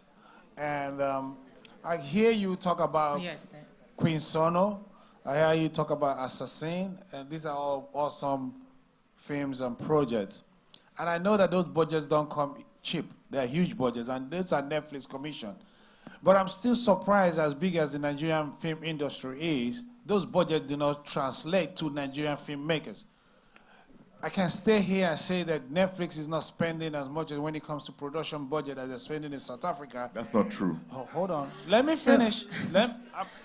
Like I said, you have to let me land. Now, I understand also that if you spend that same budget, you're definitely going to get quality work. I have my friend there, Moses Iwan. I have Ramsey there. They're awesome filmmakers. And I don't think if those monies put in their hand, they're not going to surpass whatever you're doing in South Africa. All we're saying is, let's be treated the same way other people are being treated. Thank you. Okay, thank you. So if you were here earlier, I asked Mr. Ben that question. So I will take the last one. Thank you and then so we'll much, close, Barita. please. I appreciate that. So my question is to Moses and every other filmmaker on the platform. So two things that stuck out in what we were talking about: authenticity leading to impact. I understand the need for visual aesthetics, Moses, and how you've said that you needed to create the fiction of having a bus stop in a totally different area because you want the entire audience, world audience to know that it's a bus stop as opposed to why are they getting off at a random stop. Short story. A lady, Nigerian lady, living in the UK, saw places that didn't look opulent and reflect wealth because the characters are meant to be wealthy. She decided when she came back home that she was going to put her property down for us to make movies in. That place is called Amen Estate. Now, if you, quote unquote, deprive people of the opportunity to see what it truly is authentically, do you feel like you're depriving, for example, the local constituents the opportunity to hold their LGA chairmans or whomever in government or whatever more accountable to say this is how we look on TV in the real, to the eyes of the real world? Don't you think you should make some kind of, So your question my question exactly is, At what point is social responsibility something that we're considering as filmmakers? Because this is Nigeria, we don't need the Netflixes and all these people to come and do it for us. I have to cut you. Social What is the question? The question is social responsibility something we are considering All right, taking so on? he gets your It doesn't question. take much to build a bus stop for Right. us. Thank you so so much. much. We'll come to your question. We'll come to your you. question. So, Mr. Ben, please treat the royalty question. And The royalty is a very difficult question because it's something that is not my area in terms of what I look at. We have different teams in Netflix that look at that area of expertise. So it's not something I can really answer to, unfortunately. Okay, thank Sorry, you. Maybe we'll see after. Moses, one phrase, one response. To answer your question. You answered that one from my question. There was another one. I asked him that question that he asked. There's another. We have to round up. I need to find out from him how we can continue this conversation. We need to leave here. We can't take everyone's questions today. We need this conversation to continue, please. We have to round up. My people, my organizers are asking me to round up. So please. Toyose, it's not me. It's Hi, Mr. sorry.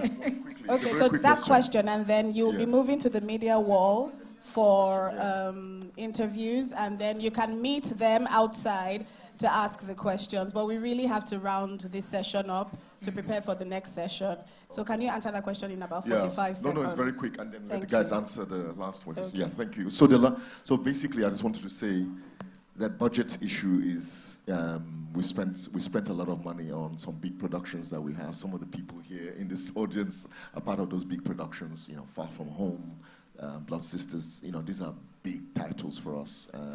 At Nigeria Christmas. So yeah, that thing about budget is not necessarily true.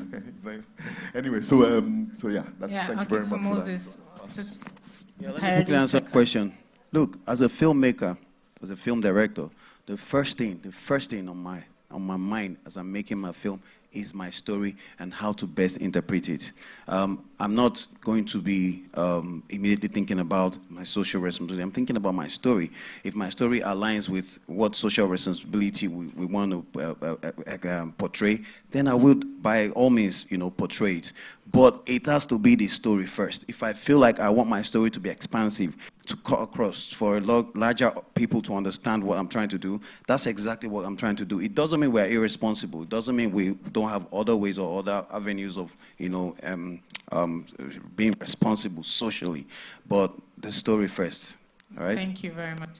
Okay, so we need to round up this section. Mr. Ben, is there a platform where people with questions like this can reach you, or is there an interactive platform existing? I'm going to throw the ball to, we've got our head of comms here, so Mokadi, so yeah, yeah, so we're all here. She's still here. So she'll just give you a kind of a brief of how to channel any questions for us, any more questions. Okay, I know quite a few people here already that we're in contact with, so yeah, so those conversations. So do we allow her to tell us how, or they can meet her at the They can meet her outside. Okay, all right. So to the rest of the panel, do you have any projects in works as regard to fostering cultural, exchange and diversity in our creations? Yes. What do you have in the oven? So I have one happening right now. We're having Nollywood go to India for the first time. So we're shooting God. Yes. We have some cast in the audience. Please say that out loud. Nollywood goes going to India. Yes. So we have a few people. Again, I always love putting Rahama on the spotlight. She speaks Hindi, so she's coming with me, and we're going to go speak Hindi in Bombay. So yay, there's something new coming, and it's going to be bigger and better, and we're excited for you to come watch it when it's ready. Zulu, you have something in? Well, I'm just here to say subscribe to Netflix. December 16th, Far From Home will be on the platform. All right, Ramsey, are we looking forward to any film with the Middle East, Lebanon?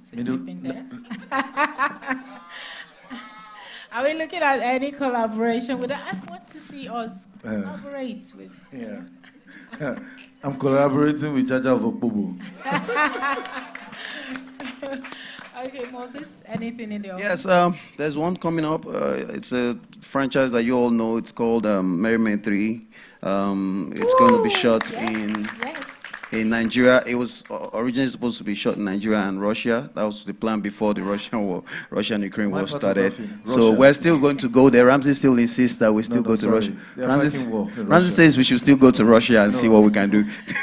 Okay, thank you very much. So that brings us to the end All of right, this thank session. you so much. Can we give them a round of applause? Let's get a group picture. This has been a very interesting and heated panel. Ben, do you have your security around? Because they're gonna rush you.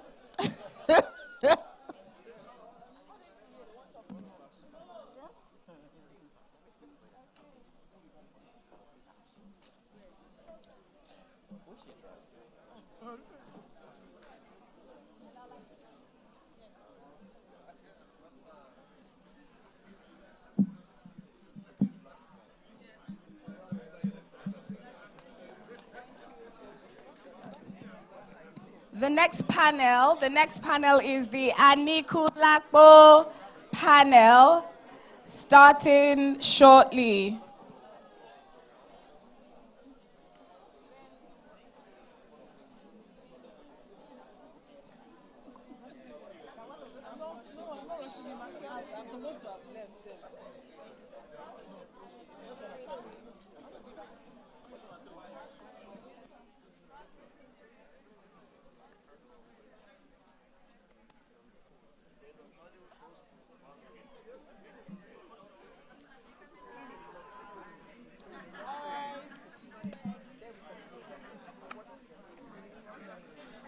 Please, the next section is about to start. Please, can we move?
orúkọ mi kì í ṣe Aníkúlápó Sálú lórúkọ mi aṣòfin mi.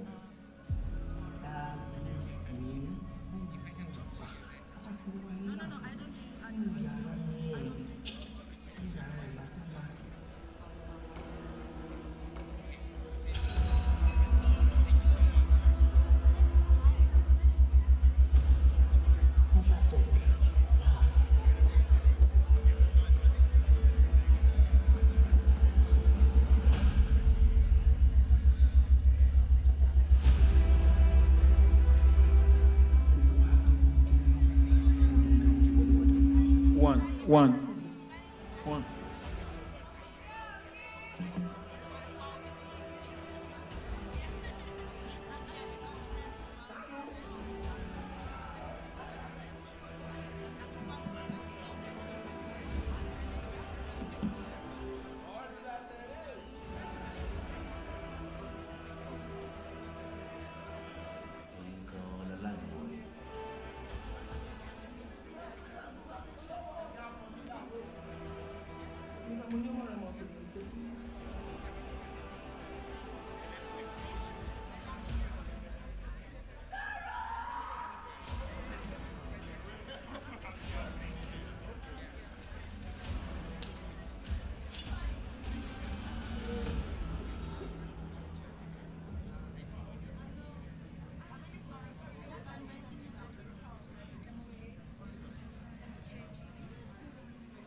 Orúkọ mi kì í ṣe Aníkúlápó Sálú lórúkọ mi aṣòfin mi.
Aláìmoore.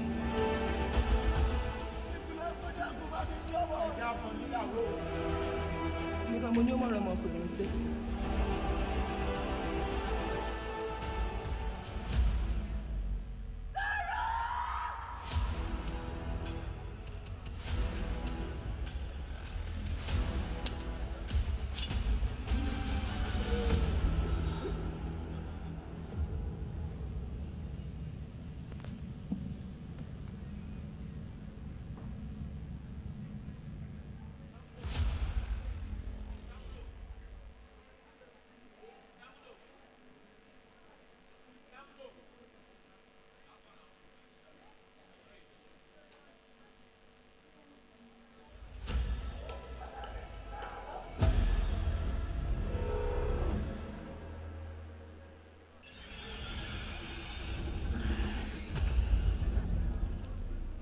Ọkùnrin àjèjì tó wọnú ìlú wa ẹ̀ wá.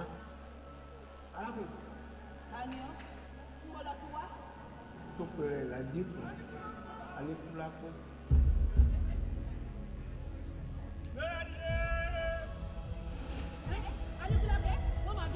Èwo ni arákùnrin tí wọ́n ń pè ní aníkúlákó?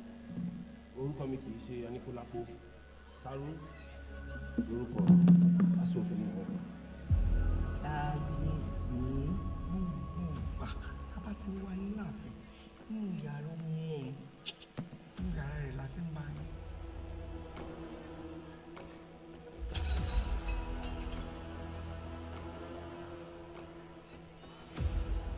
Wọ́n fà sọ̀rọ̀ láàfin.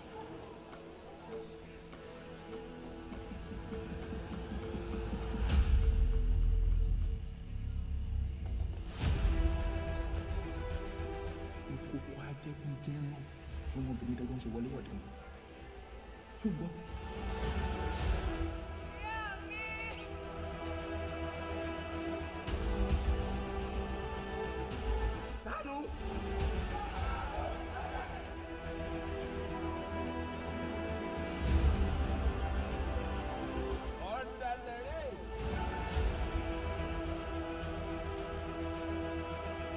ẹ̀yin gan-an láláìmoore.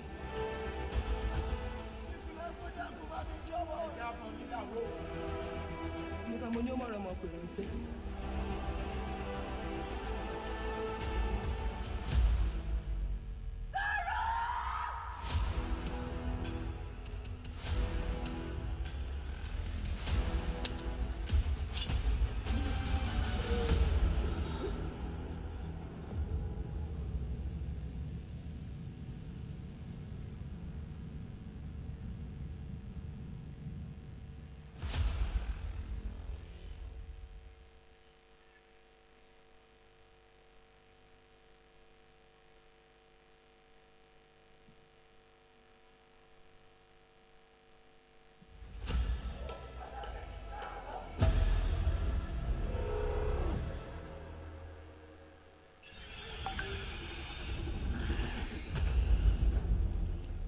Ọ̀rọ̀ ọkùnrin àjèjì tó wọnú ìlú wa ẹ̀ wá. Arákùnrin Ta ni ọ́? Mo lọ ti wá. tó pèrè ládìkù aníkúlákó.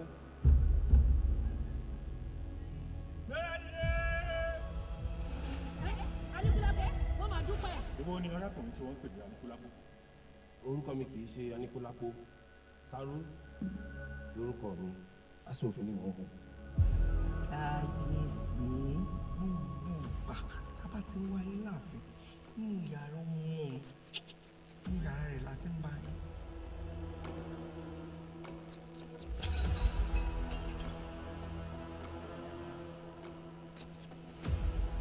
Wọ́n fà sọ̀rọ̀ láàfin.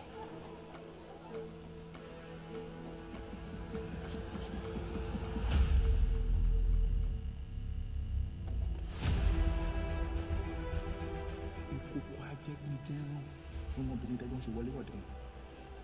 Ṣùgbọ́n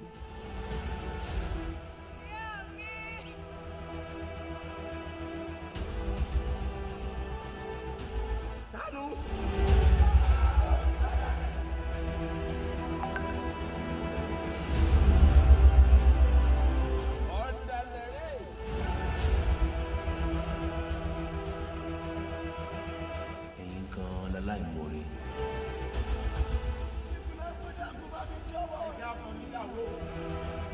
nígbà mo ní ó mọ̀rọ̀ ọmọkùnrin sí.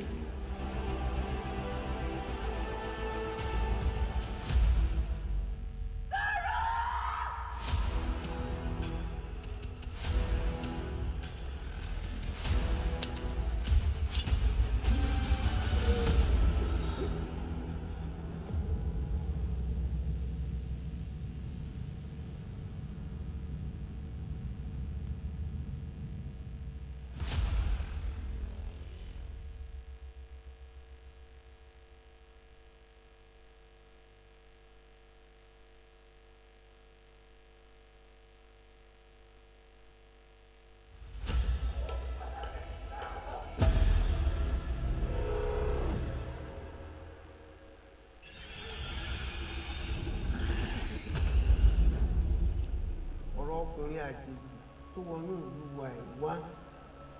Arákùnrin Ta ni ọ́? tó pe rẹ̀ ládìkù aníkúlápó.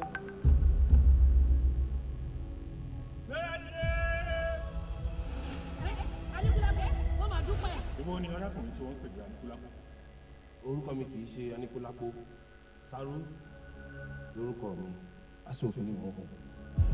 Kábíyèsí gbogbo tábà tí ń wáyé láàfin nínú yàrá ọmọ nínú yàrá rẹ̀ la sì ń bá yín.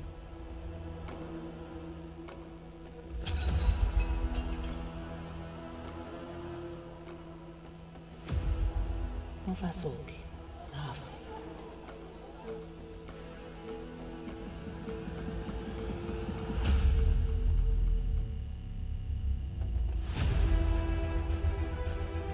Ìkòkò ajẹ́gúndínrún fún ọmọbìnrin dájọ́ ń ṣe wọléwọ̀de wọn. Ṣùgbọ́n.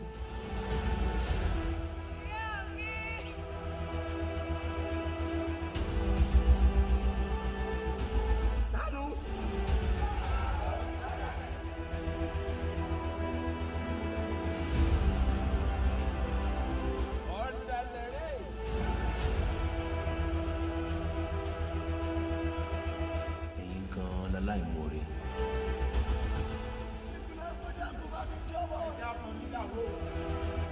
Nípa mo ní ó mọ̀ràn ọmọkùnrin sí.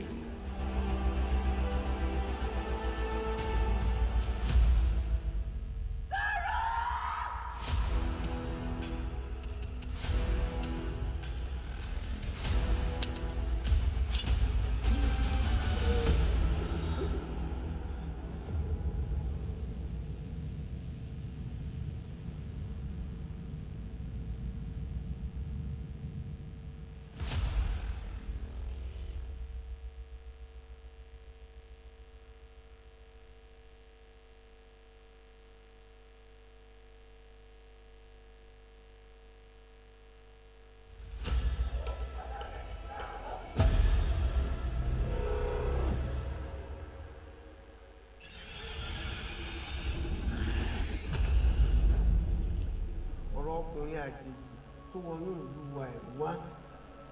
Arákùnrin. Ta ni ọ́? Ń bọ́ lọ ti wá. Tó pe rẹ̀ ládìkù aníkúlápó.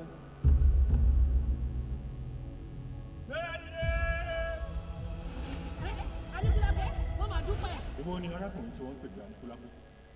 Orúkọ mi kì í ṣe Aníkúlápó. Sáró lórúkọ mi. Aṣòfin ni wọ́n kọ. Kábíyèsí gbogbo tábà tí ń wáyé láàfin nínú yàrá ọmọ nínú yàrá rẹ̀ la sì ń bá yín.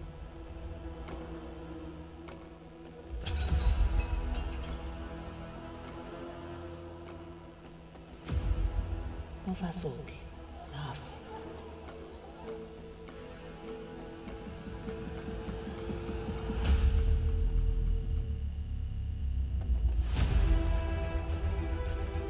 Ìkòkò ajẹ́gúndínrún fún ọmọbìnrin dájọ́ ń ṣe wọléwọ̀de wọn. Ṣùgbọ́n.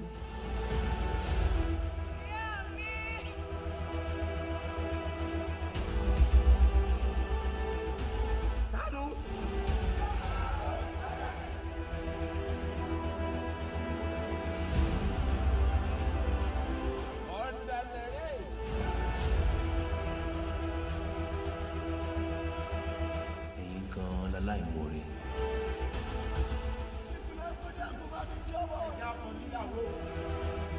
Nípa mo ní ó mọ̀ràn ọmọkùnrin sí.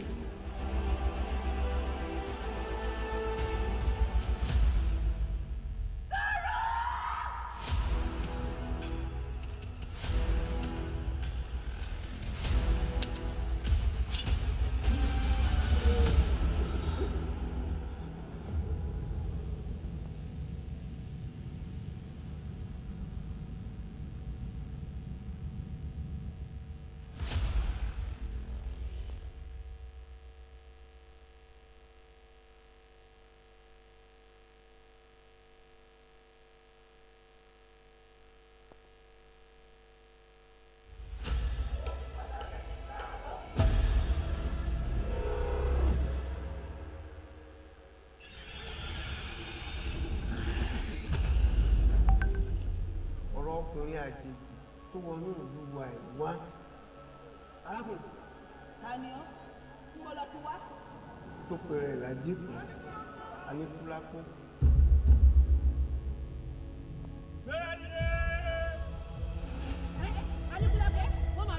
Èwo ni arákùnrin tí wọ́n pè ní Aníkúlápó? Orúkọ mi kì í ṣe Aníkúlápó. Sáró lórúkọ mi. Aṣòfin ni mò ń hù. Káyèsí tábà tí ń wáyé láàfin nínú yàrá ọmọ nínú yàrá rẹ̀ la sì ń bá yín.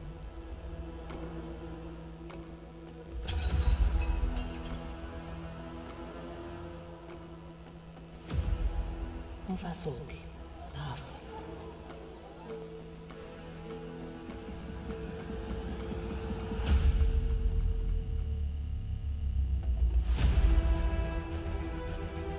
Ìkòkò ajẹ́gunjẹran fún ọmọbìnrin dájọ́ ń ṣe wọléwọ̀de wọn. Ṣùgbọ́n.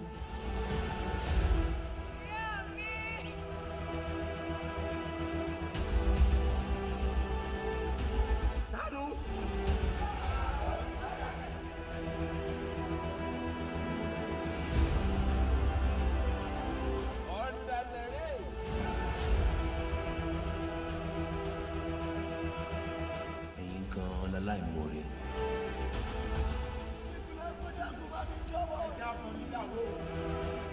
Nípa mo ní ó mọ̀rọ̀ ọmọkùnrin sí.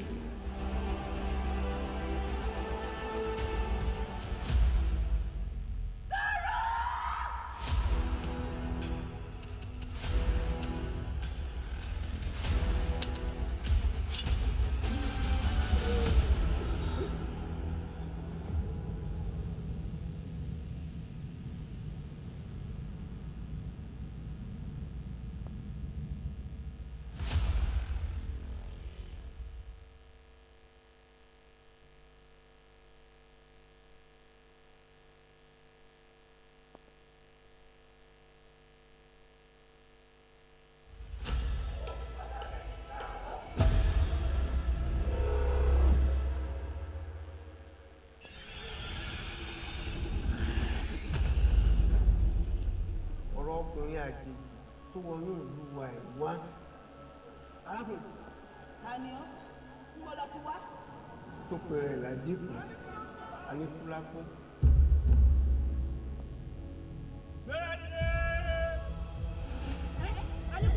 Wọ́n máa dúpẹ́. Èwo ni arákùnrin tí wọ́n pè ní Aníkúlápó? Orúkọ mi kì í ṣe Aníkúlápó. Sáró lórúkọ mi. Aṣòfin ni mò ń hù. Káyèsí tábà tí ń wáyé láàfin nínú yàrá ọmọ nínú yàrá rẹ̀ la sì ń bá yín.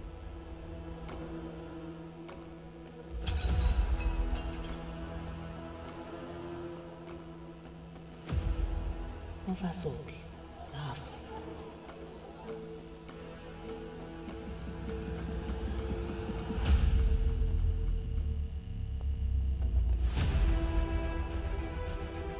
Ìkòkò ajẹ́gunjẹran fún ọmọbìnrin dájọ́ ń ṣe wọléwọ̀de wọn. Ṣùgbọ́n.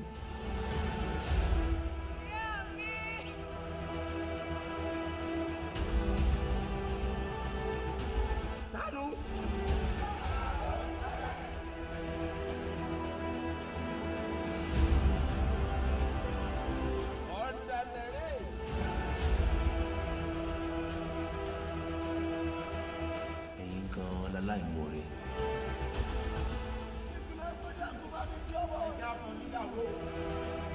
Nípa mo ní ó mọ̀rọ̀ ọmọkùnrin sí.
bitch with the niche,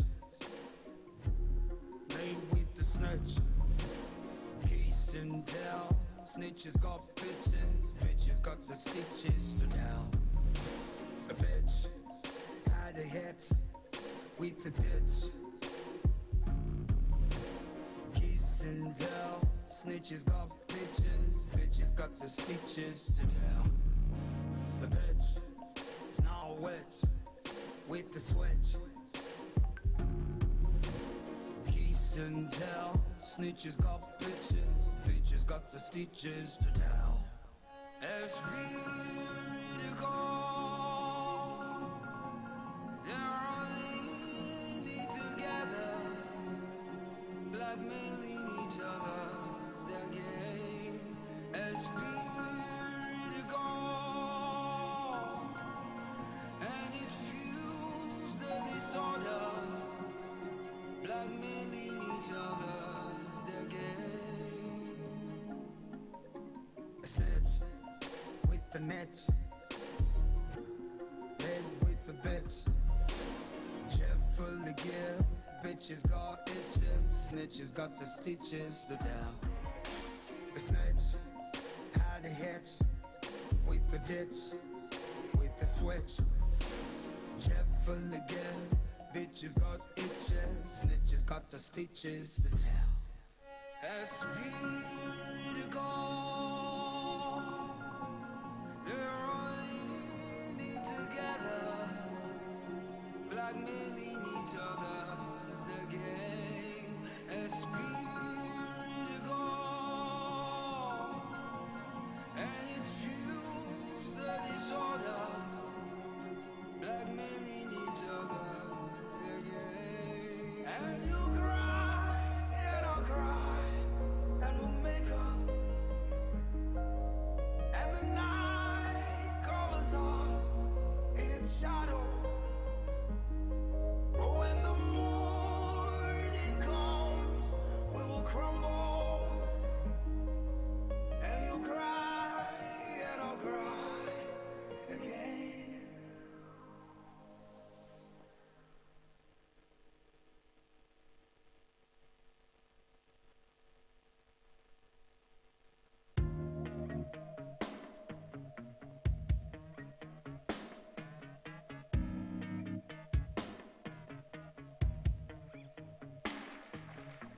This, that, and the other.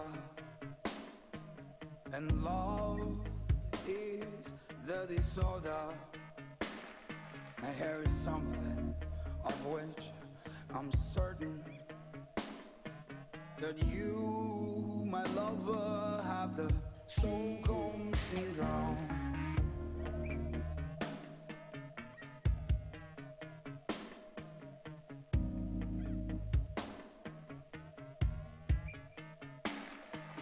Maybe you feel like someday I'll be you, or you're only trying to prove that I'll choose you over them. You want to know every day, over and again. For you, this is love, this is how you sustain.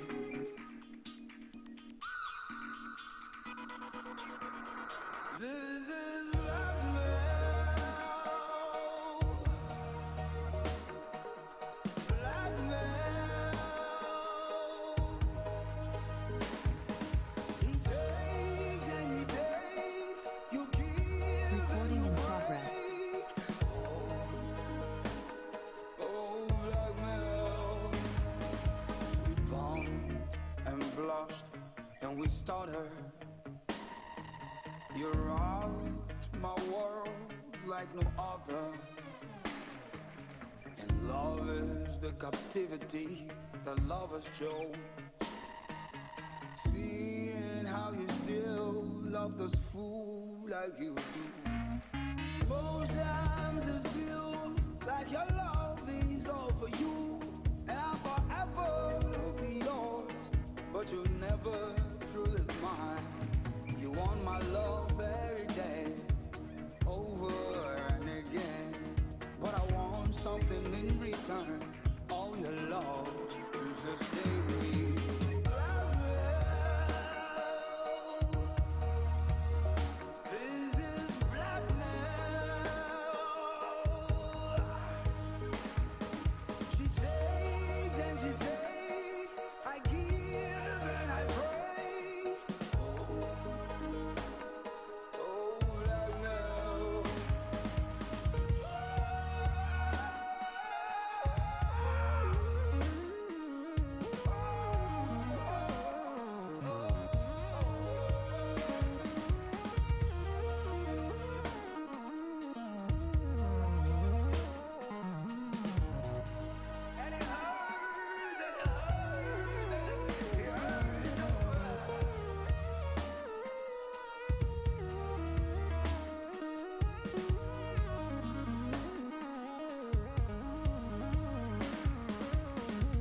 No be today, my eye don dey ground.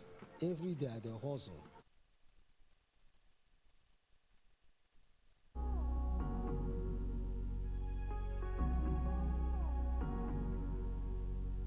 I used to have 2 vices, smoking gin and eating coochie.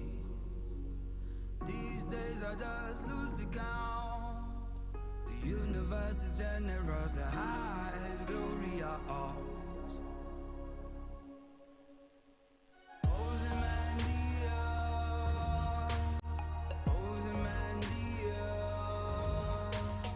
History forgets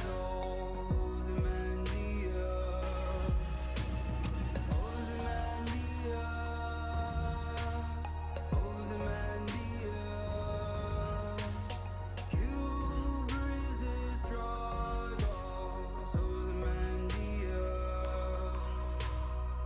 And the hypocrisy, how I know the rules easy, and how I break them as I choose, taking her love and keeping her confused.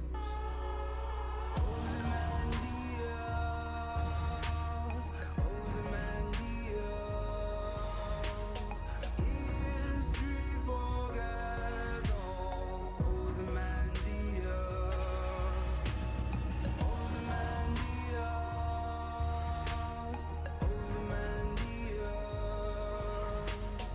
Hubris destroys us, Ozymandias. And the people shall no longer settle for mediocre systems on the street. They're singing songs about anarchy and war. It's time for the new. The old rule must go.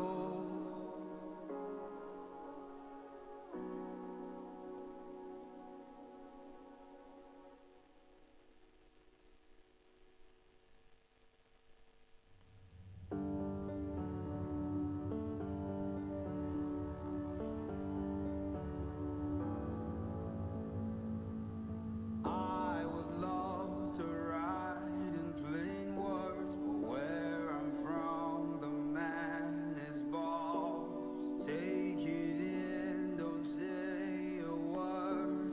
Talk your heart inside a wall.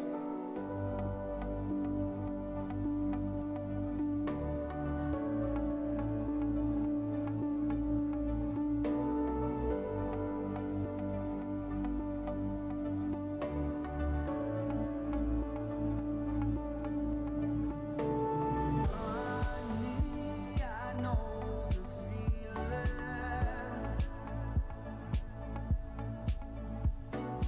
Loving a fool like me.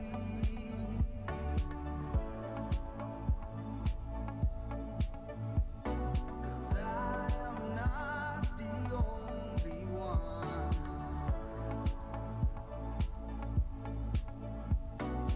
You and me, 2 pieces apart.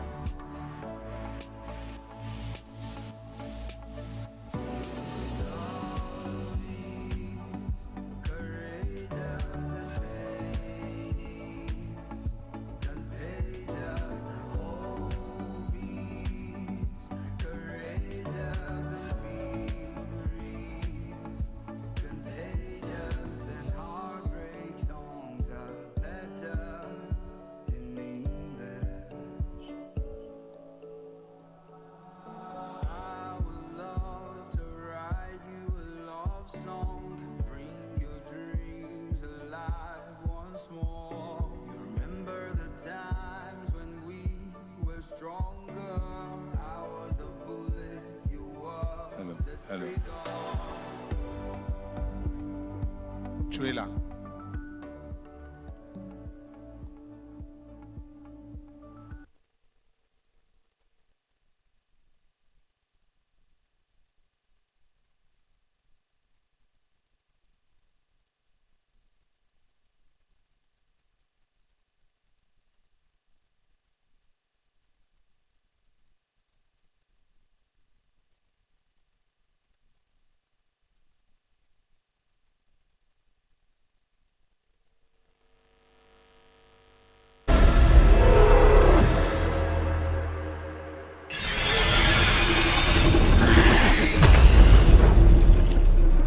ọkùnrin àjèjì tó wọnú ìlú wa ẹ̀ wá.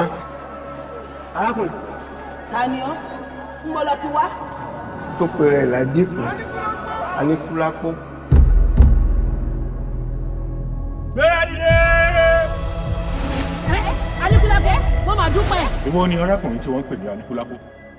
Orúkọ mi kì í ṣe Aníkúlápó. Sáró lórúkọ mi. Aṣòfin ni mò ń hùn. Kábíyèsí gbogbo ìgbà tábà ti ń wáyé láàfin nínú yàrá ọmọ ẹ̀ nínú yàrá rẹ̀ la ti ń bá yín.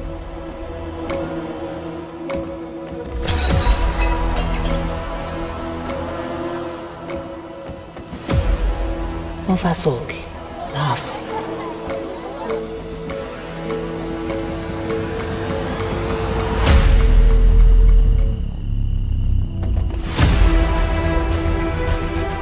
Ìkòkò ajẹ́gúndẹ́rán fún ọmọbìnrin tẹ́jọ́ ń ṣe wọléwọ̀de wọn. Ṣó ń gbọ́? Ìyá mi!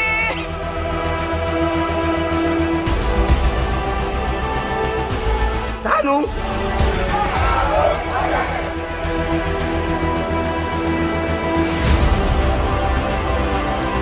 Ọ̀dàlẹ̀rẹ̀!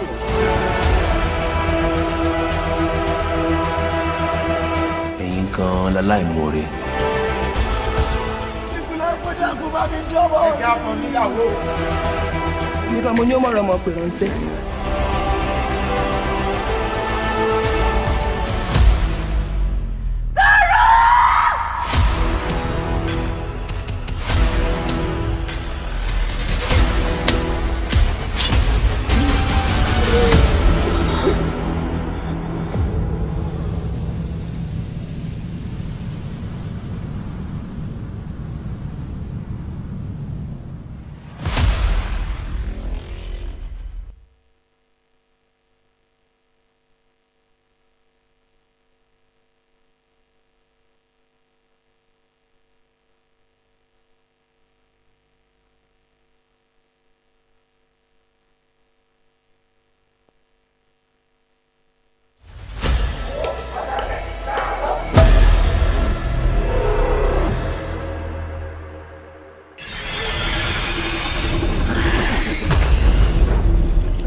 Ọ̀rọ̀ ọkùnrin àjèjì tó wọnú ìlú wa ẹ̀ wá.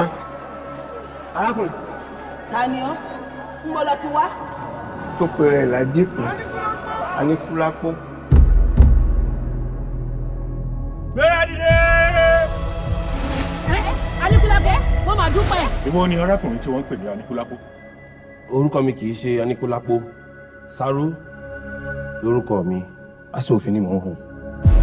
Kábíyèsí gbogbo ìgbà tábà ti ń wáyé láàfin nínú yàrá ọmọ ẹ̀ nínú yàrá rẹ̀ la ti ń bá yín.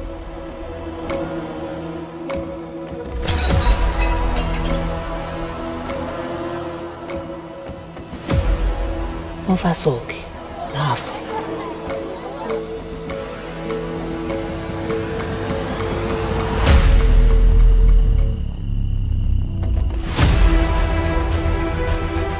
Ìkòkò ajẹ́gúndẹ́rán fún ọmọbìnrin tẹ́jọ́ ń ṣe wọléwọ̀de wọn. Ṣó ń gbọ́? Ìyá mi!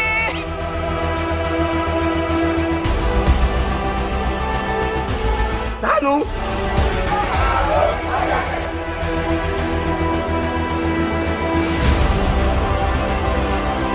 Ọ̀dàlẹ̀rẹ̀!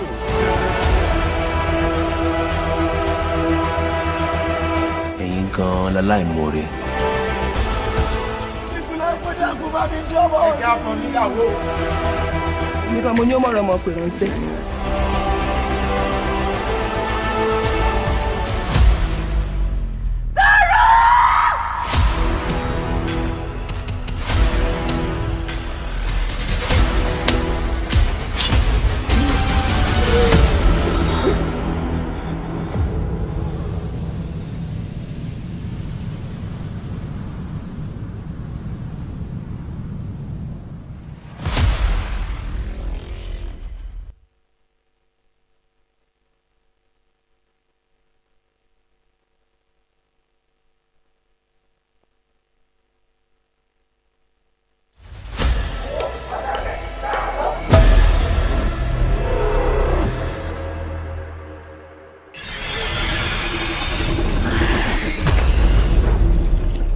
ọ̀rọ̀ ọkùnrin àjèjì tó wọnú ìlú wa ẹ̀ wá.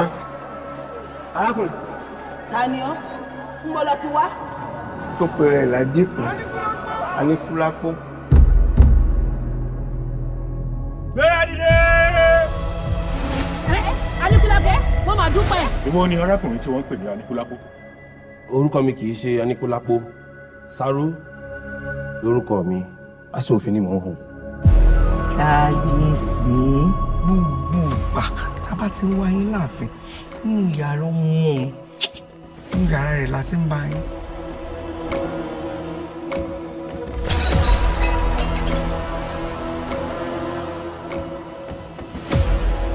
Wọ́n fa sọ̀kì láàfin.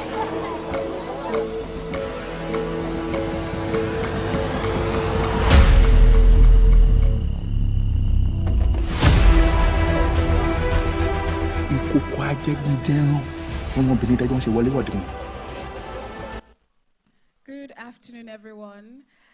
Just a quick announcement before the next session. For those who received emails from Paramount regarding the pitch, please head upstairs to the library or the classroom. They're heading out soon. So if you received an email from Paramount regarding pitching to them, please head upstairs.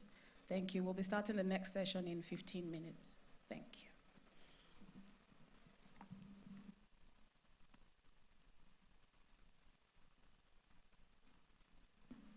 Two.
Ẹ̀yin gan-an láláìmoore.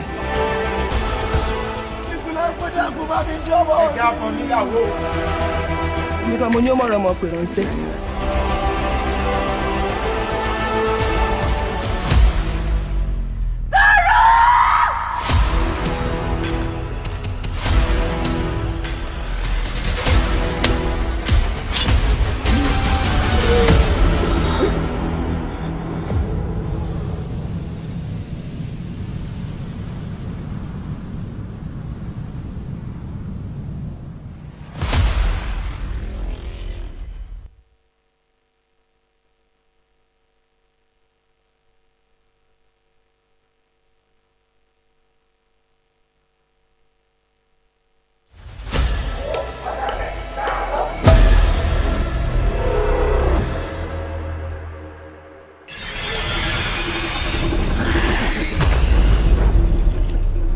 ọkùnrin àjèjì tó wọnú ìlú wa ẹ̀ wá.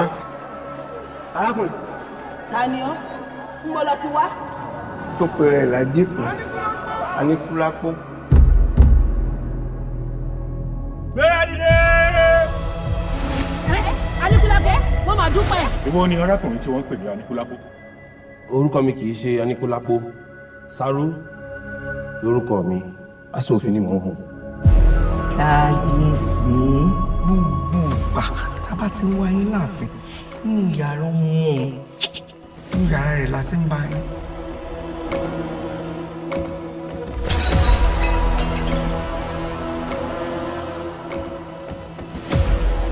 Wọ́n fa sọ̀kì láàfin.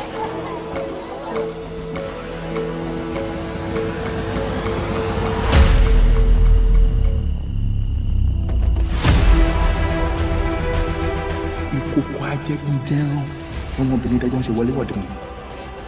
Ṣó ń gbọ́? Ìyá mi!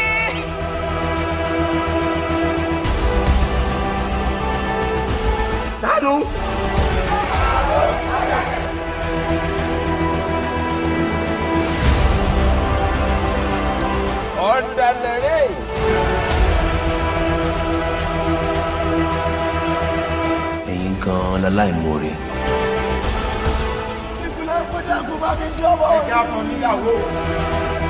Nìkan mo ní ó mọ̀rọ̀ ọmọ pè ránṣẹ́.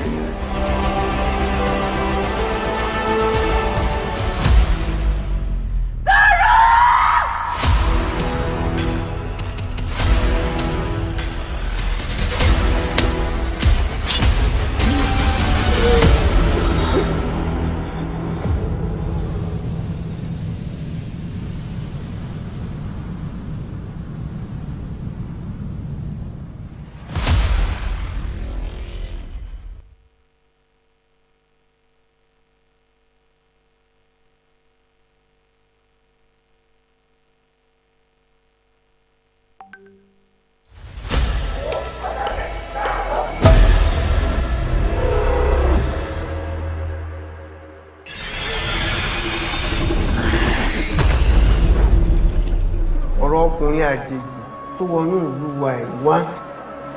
arákùnrin. Ta ni ọ́? Ń bọ́ lọ ti wá. tó pe rẹ̀ ládìkù Aníkúlápó. Gbéra dìde! Aníkúlápó, mo máa dúpẹ́. Èwo ni arákùnrin tí wọ́n ń pè ní Aníkúlápó? Orúkọ mi kì í ṣe Aníkúlápó. Sáró lórúkọ mi. Aṣòfin ni mò ń hùn. Kábíyèsí gbogbo ìgbà tábà ti ń wáyé láàfin nínú yàrá wọn nínú yàrá rẹ̀ láti ń bá yín.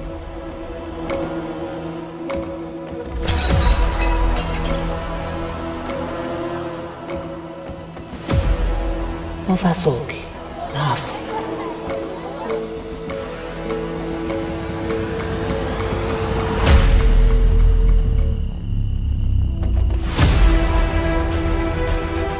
ìkòkò ajẹ́gbẹ́jẹ́rán fún ọmọbìnrin dájọ́ ń ṣe wọléwọ̀de wọn. ṣùgbọ́n. Ìyá mi!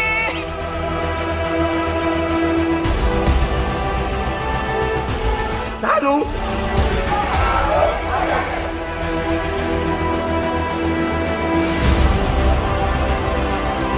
Ọ̀dàlẹ̀rẹ̀.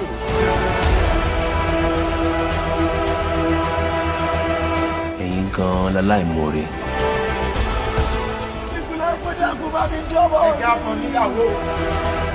Nìkan mo ní ó mọ̀rọ̀ ọmọ pè ránṣẹ́.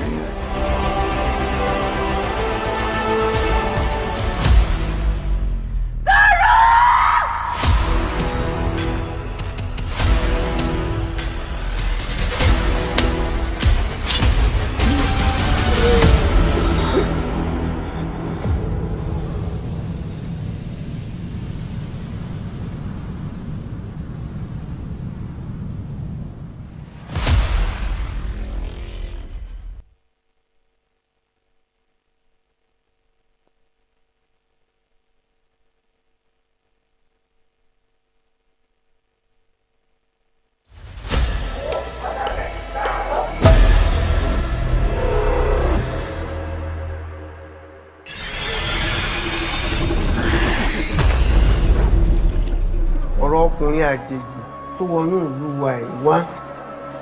arákùnrin. Ta ni ọ́? Ń bọ́ lọ ti wá. tó pe rẹ̀ ládìkù Aníkúlápó. Gbéra dìde! Aníkúlápó, mo máa dúpẹ́. Èwo ni arákùnrin tí wọ́n ń pè ní Aníkúlápó?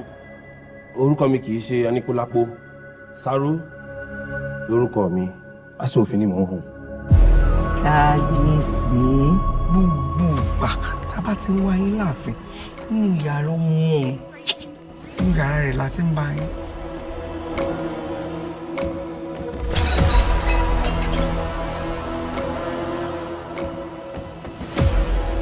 Wọ́n fà sókè láàfin.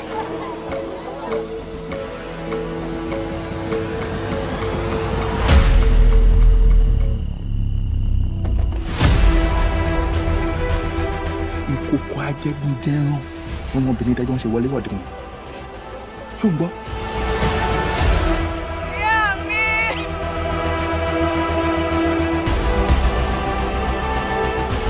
Dánú.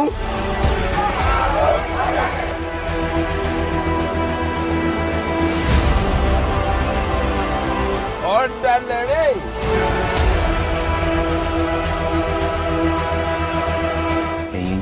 láláìmoore.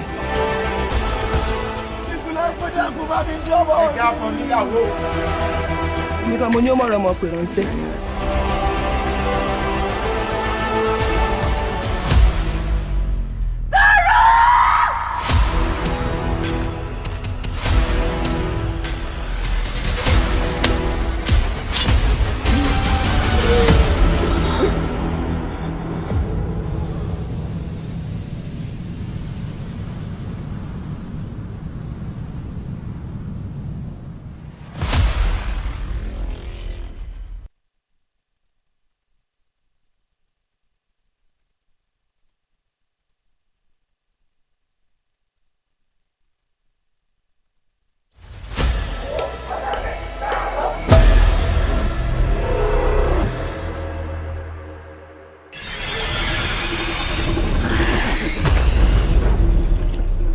ọkùnrin àjèjì tó wọnú ìlú wa ẹ̀ wá.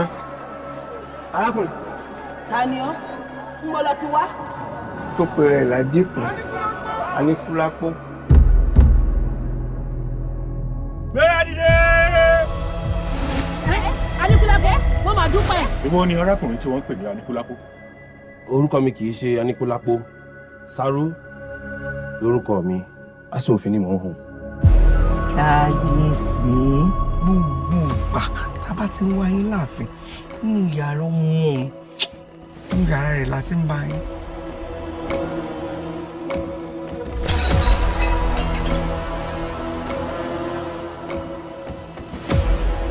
Wọ́n fà sókè láàfin.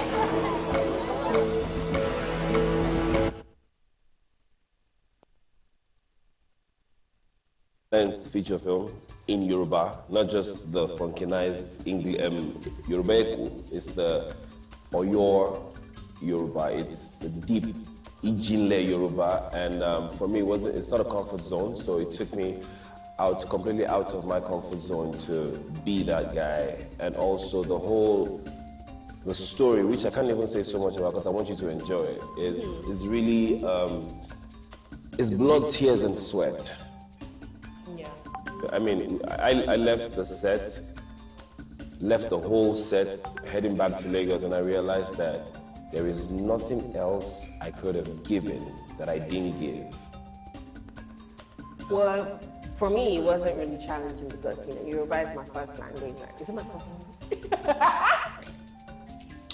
language? Yoruba is something that I speak all day, every day of my life, and, getting to acclimatize myself with the environment, and that particular type of Yoruba wasn't so difficult for me. But I would say the most challenging part was being away from home for that long. But as the third, fourth day, that place felt like home to me. So yeah, it was a beautiful experience.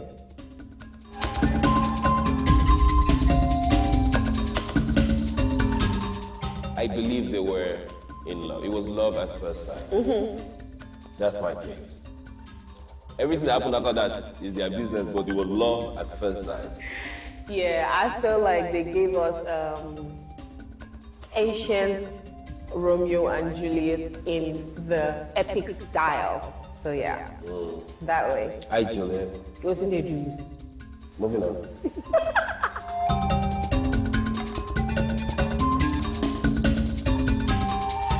If I had that color's power in real life, I see church.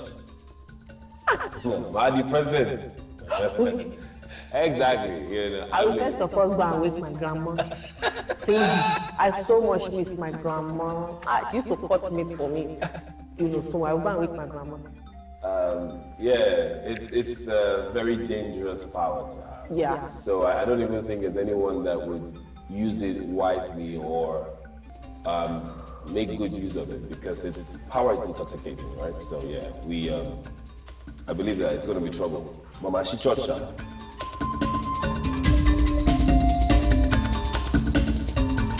It's not. It shouldn't be even.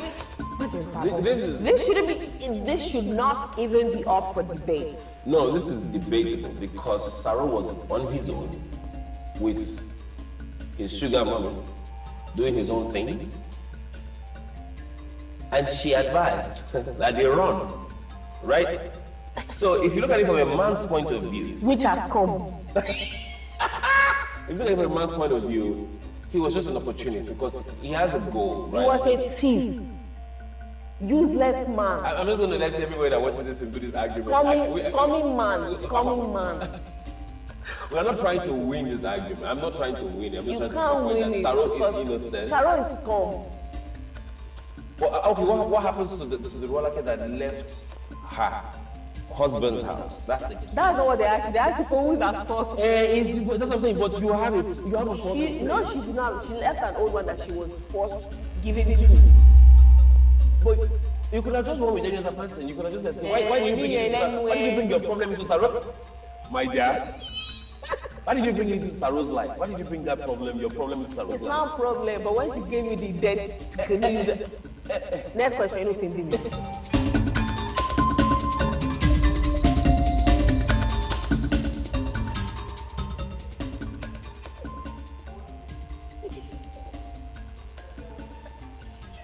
Bam. I want rough. Okay, I'm going to describe Arolake, not being by the way. I'm going to describe Arolake in 3 words. Beautiful, breathtaking, beautiful, caring.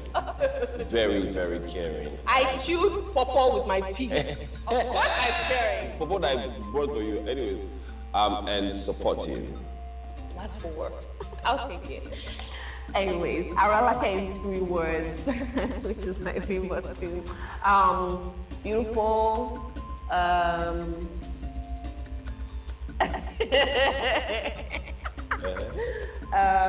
feel like she's strong because for you to have lived through what this human being put her through, I feel like she's strong. She's a very strong woman. She's smart, I think. Yeah, she's smart. Yeah, she is. Can we have the lights on? Kind of dumbish smart. She's what? Yeah. She's loose. Oh, kind of dumbish smart, but she's not dummy smart because she waited, she let you push her, and then we have the lights on. Thank you. Good afternoon, everyone. Good afternoon again. My name is Toyosi Etim Efyong. This is the final panel of AFRIFF 2022.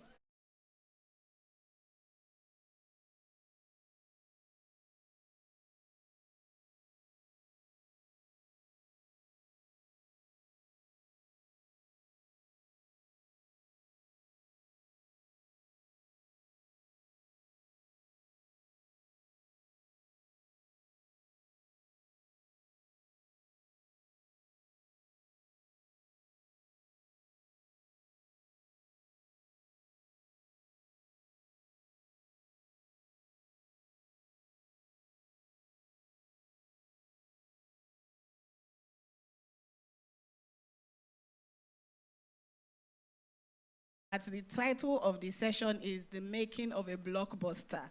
We're here to learn how to make blockbusters, here to learn how to make movies that can travel. Are we ready? Are we ready? Awesome. Okay, I'll start off introducing the beautiful Bimbo, who cannot be here physically but is joining us virtually. Bimbo Aisha Ademoye is an award-winning actress, model, fit femme activist, and brand ambassador. She is best known amongst her fans for her role in the Nollywood movie Backup Wife. Bimbo has featured in several movies including Personal Assistant, Diary of a Crazy Nigerian Woman, Nneka the Pretty Serpent, and of course the just-released Anikulapo. She has also been featured in various TV series such as Desperate Housegirls and This Is It. Besides her acting prowess, Bimbo has continued to widen her fan base through her bubbly personality and stunning looks. Let's give Bimbo a warm round of applause. Welcome, welcome, Bimbo. Next up is fine boy Kunle Remi. Hello, Saro, who is an award-winning actor, filmmaker, model, TV, and event host. He's also a motivational speaker, entrepreneur, and the winner of Gulda Ultimate Search 2010. He trained at the prestigious New York Film Academy and is a highly accomplished actor who has starred in several films and TV series, including Family Forever, Tinsel, Lagos Cougars, of course, African Magic's Forbidden, amongst others. He has also featured in a number of African Magic original films in Niger Christmas, Gold Statue, and of course, Anikulapo. Let's give Kunle Remi a warm welcome. Welcome, KR. And last but absolutely not least, Mr. Kunle Afolayan, who is an award-winning Nigerian film producer, director, and founder CEO of Golden Effects Pictures. He has made remarkable contributions to the Nigerian film business and is arguably one of Nigeria's most respected film directors. He's done movies from Irakbada to Figurine to Phone Swap to Citation and of course Anikulapo, which was ranked #1 by Netflix in its weekly global chart for the most viewed non-English Netflix original movie, with over 8,700,000 viewed hours. Let's welcome Mr. Kunle Afolayan. Welcome, welcome. I'm going to sit here. Here you go, sir. Thank you. Okay, yes, it's great to have you here. Welcome. Thank you for being here. Hi, Bimbo, can you hear us? Yes, I can. Hello, everyone. Awesome. Hi. Okay. So the panel is the making of a blockbuster. You are no stranger to making blockbusters, but it seems like you outdid yourself with Anikulapo. What was the journey like for you from conceiving the idea to actually getting it on screen in everybody's faces? All right, thank you. And thank you for the invitation to be part of this. Good afternoon, everyone.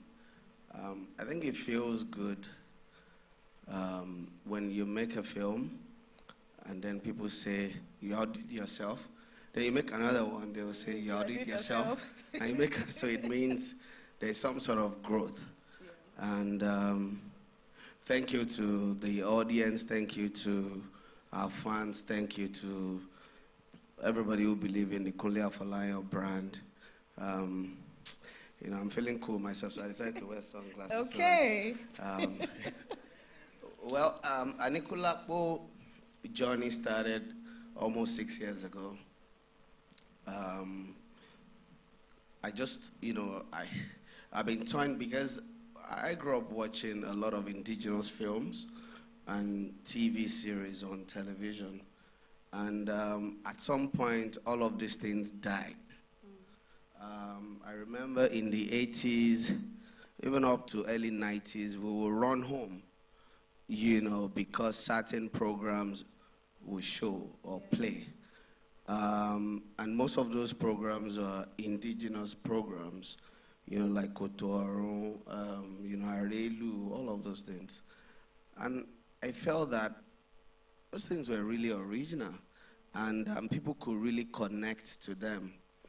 And I thought, okay, now that technology seemed to be in our favor, how do we, you know, use original stories or use the technology to then, you know, make original stories in a more appealing way and also give it some sort of universal appeal. And then Anikulapo was titled Odu, the Parable of Tales. And this was meant to be a series. Actually, Odu is, you know, for those who know Ifa, Odu, you know, is the verses in Ifa. So it's like opening the Quran, or you open the Bible, and you get to Genesis chapter 1, verse 1. So that chapter 1 is one Odu. All right, so, and it's the same in the Yoruba. Ifa is not a religion, you know, it's just a means that sort of archive the history of the Yorubas, and then when they want to use it, or if something happened to someone, they refer to it to see how it was solved or resolved back then, and then use that, apply that to other people's predicament. And then I reach out to Kana Plus. I had meeting. I pitch it to Kana Plus. I pitch it to quite a number of, because it's not something I could do on my own, because I think it's big, and as an independent filmmaker, there'll be a lot of limitations if I decided to take it on my own. So Canal Plus, we had like 2 meetings. I pitched it to Netflix.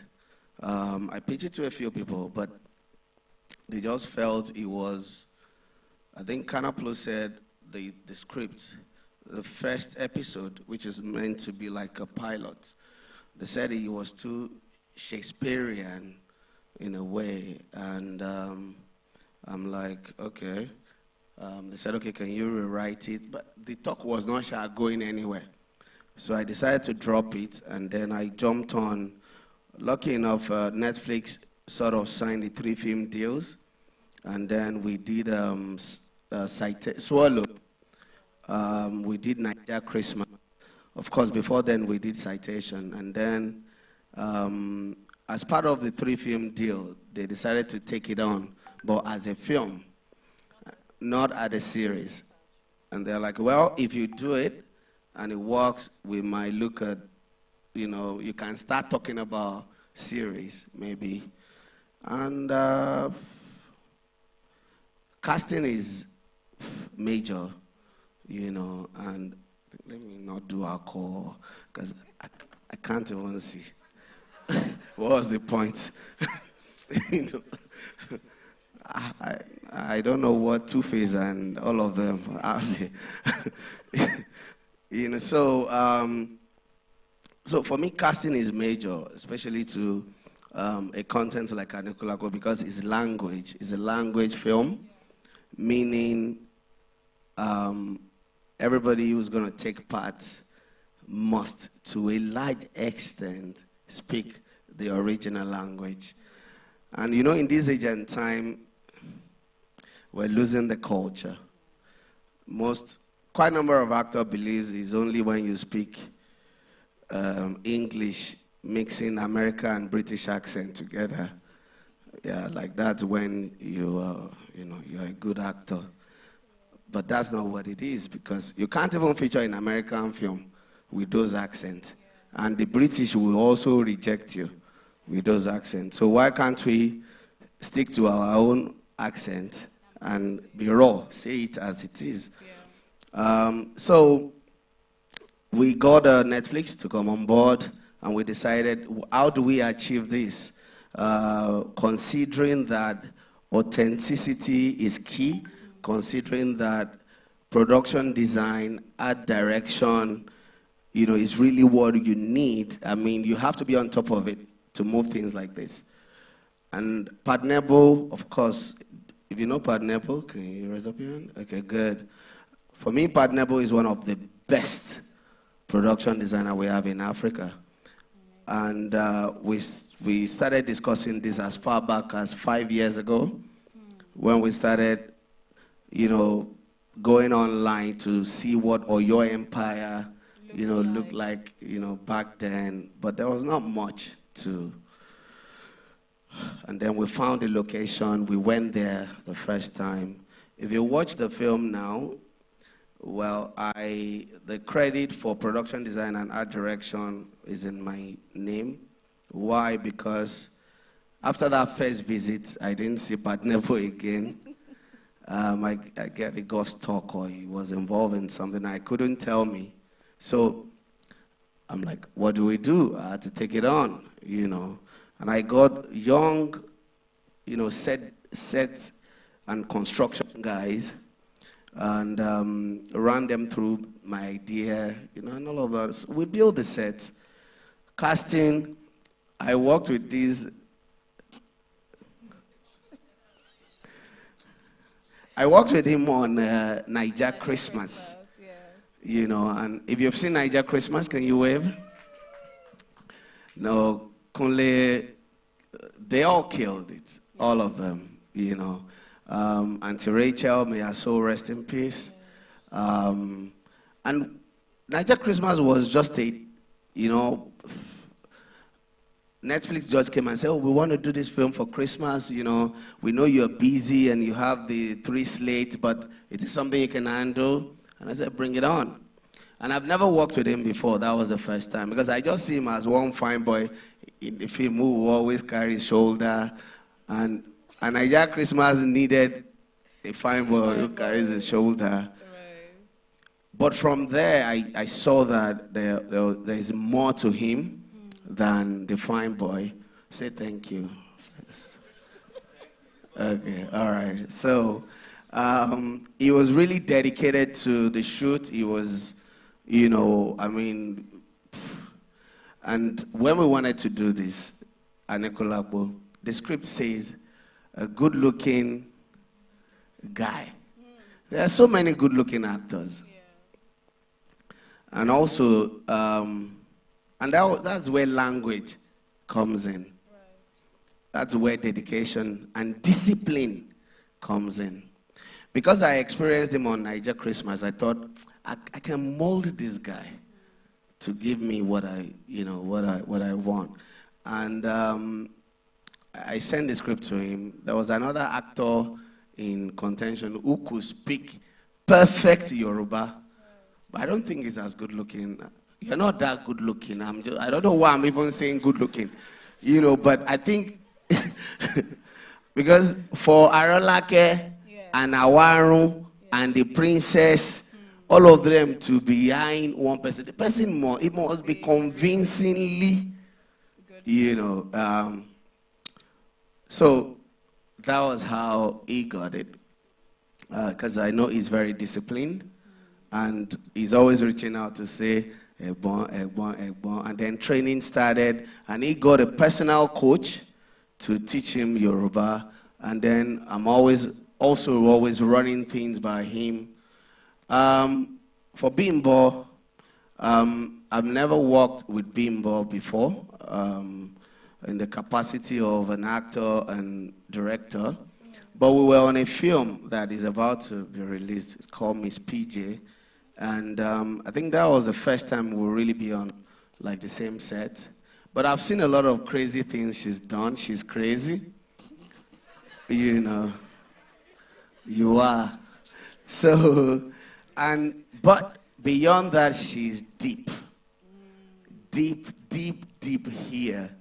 Hardly will you see a child, you know, someone born in Lagos, and also who has experienced a bit of Bone Street and, you know, and all of those things, who will speak the kind of Yoruba that Bimbo spoke. She doesn't live in Oyo or anywhere, but it was so natural, you know, and that's why the casting is so difficult. It has to be convincing. If not, you'll be abused, you know. So I saw that, okay, it's a good match to have and then to have Kunle. And then, of course, Shola Shoboale, you know, playing Awaru. She's indigenous, and then she's been tested and trusted and all of that. So casting was, and all the veterans, I was so happy that the film gave me the opportunity to, most of them haven't featured in like 20 years in films, but the film gave us the opportunity to bring them back and all of that. So the Council of the Elders. The Council of the Elders. Yes. Thank you. Thank you very much. So we shot it, and we were on set for, I think pre-production took you know, a bit of time, but we were on set for like 6 weeks or 7 weeks. I can't remember. And it was smooth. We were about 300 people. We filmed in Oyo. Now, it was a bare land. Like, there was nothing there when we got there. And we built the entire set, both for Oyo Ile and Ojumo. Right. And we used quite a number of people in the community, you know, to play. And then we brought in a lot of people in guilds, Tampan, you know, and all of that to also come and do extra works. Post-production was entirely done in Nigeria, except color correction and grading, which we did in the UK. And I did it in UK because I'm already used to the colorist. I've worked with him for, you know, over 12 years. But every other thing was done in Nigeria. We should clap for Nigeria. Please, we should. And we should clap for you as well, for not taking all the work and all the opportunities outside the country. And well done for that. In fact, building that set or building the multiple sets, well done. I want to go to Bimbo. I want to understand the process of learning that Ijinle Yoruba. Is it something that you had always known, or did you have to get like a language teacher to teach you how to speak a deeper kind of Yoruba than we are used to? Thank you, Tessie.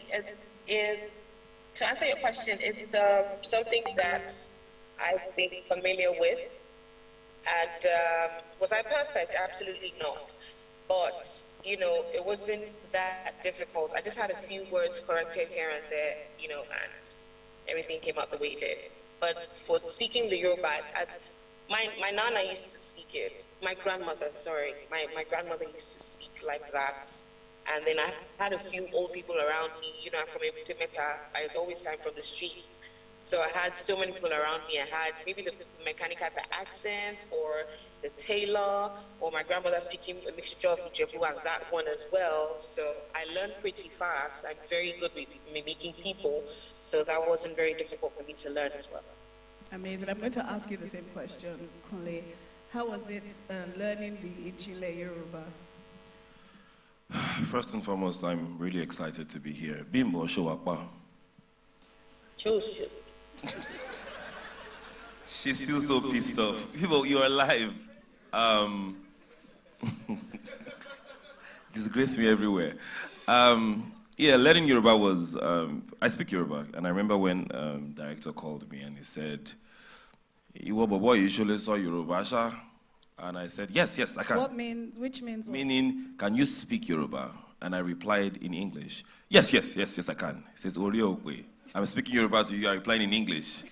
And immediately I thought I had lost the job I hadn't gotten. So then I started making inquiries. I reached out to my rep. I said, look, I can speak Yoruba, but this is not Lagos Yoruba. This is Injile. This is like deep Yoruba. And then I had to get an acting coach. I was so nervous. Now, here's the difference. I could read Yoruba in my mind, but saying it, problem. Everything changes. But it was easy to read the script and enjoy the script and take it in. I was excited, but then say these things, it became very confusing. And with the help of this Bimbo, this amazing human being, she also was there to, guide. We had 2 ADs, assistant directors that were from Oyo State. So I went on set with my acting coach, my language coach, and the director was like, "Who is that?" I said, "Oh yeah, I got a language coach to coach me." He says, "Okay, thank you. I have my own people here, so she can go." Okay. Which I really appreciate her for putting me through and then jumping on the wagon with the directives of the director and the ADs. I was able to perform. But then again, in each scene, I and Bimbo always had a conversation, because she's the first person that hears me, and then it translates to his ears. So each time we do rehearsals, she also would, kind of say, "Kilon shares or that now." Speak well. But she didn't understand I was really struggling really finding a balance. You struggled. Okay, I take it. I struggled. And the problem is, I think the greatest problem for me was we started filming from the end. So by the time I was getting to the beginning of the film, I was getting stronger. But for some reason, I was afraid. But it kind of worked. So it worked. That's why there's a Saro. Talking about Saro, are there any similarities between that character and you? Wow. Yeah. There's a Saro in every man. Yes, there is a sorrow in every man. It depends on how you suppress your sorrow or how you empower your sorrow. So I'm not going to say that I don't have a sorrow. I could play sorrow because I could connect to, heartbreaks and breaking hearts. Because sorrow's heart got broken too by wow. By the director that played the character. So yeah, there's this Sarah in every man. So for those who don't know Sarah, Sarah is an arrogant man who ended up dismissing the wife of his youth and then marrying like fresh wife every quarter. And then got burnt for it. But I'm going to throw the same question to Bimbo. Are there any similarities between you and the character you played?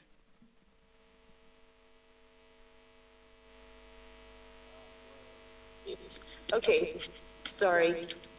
Okay, so I feel like Arolake is 90% of every woman in the world today. You know, when we women, we love, we tend to like give our everything. You know, I'm okay with you being the leader. I'm okay with you being the winner, or whatever you call it. And you messed up. I Arolakeize you. You know. Stay weekend. We take women is very normal with women. We fall in love, we do every and anything for the one that we're in love with, and we take until it gets to a point where when we're scorned, some women are not even put us in the guard out, they'll probably just kill the guy. You know. So I would say there are similarities, because am I hopeless romantic? Maybe, maybe not. But don't test me. Okay.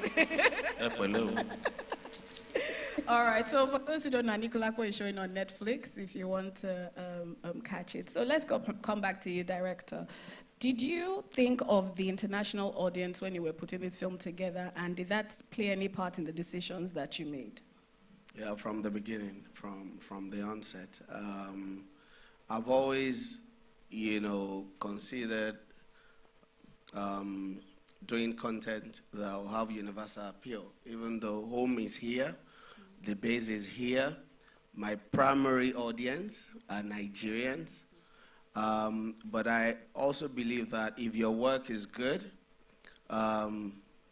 people will touch light from all over the world just to see what you're doing.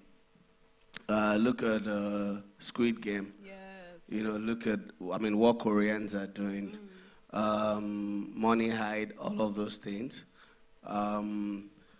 And the fact that, you know, I was conscious of the getting the film to larger audience was one of the reasons we chose not to compromise on production value.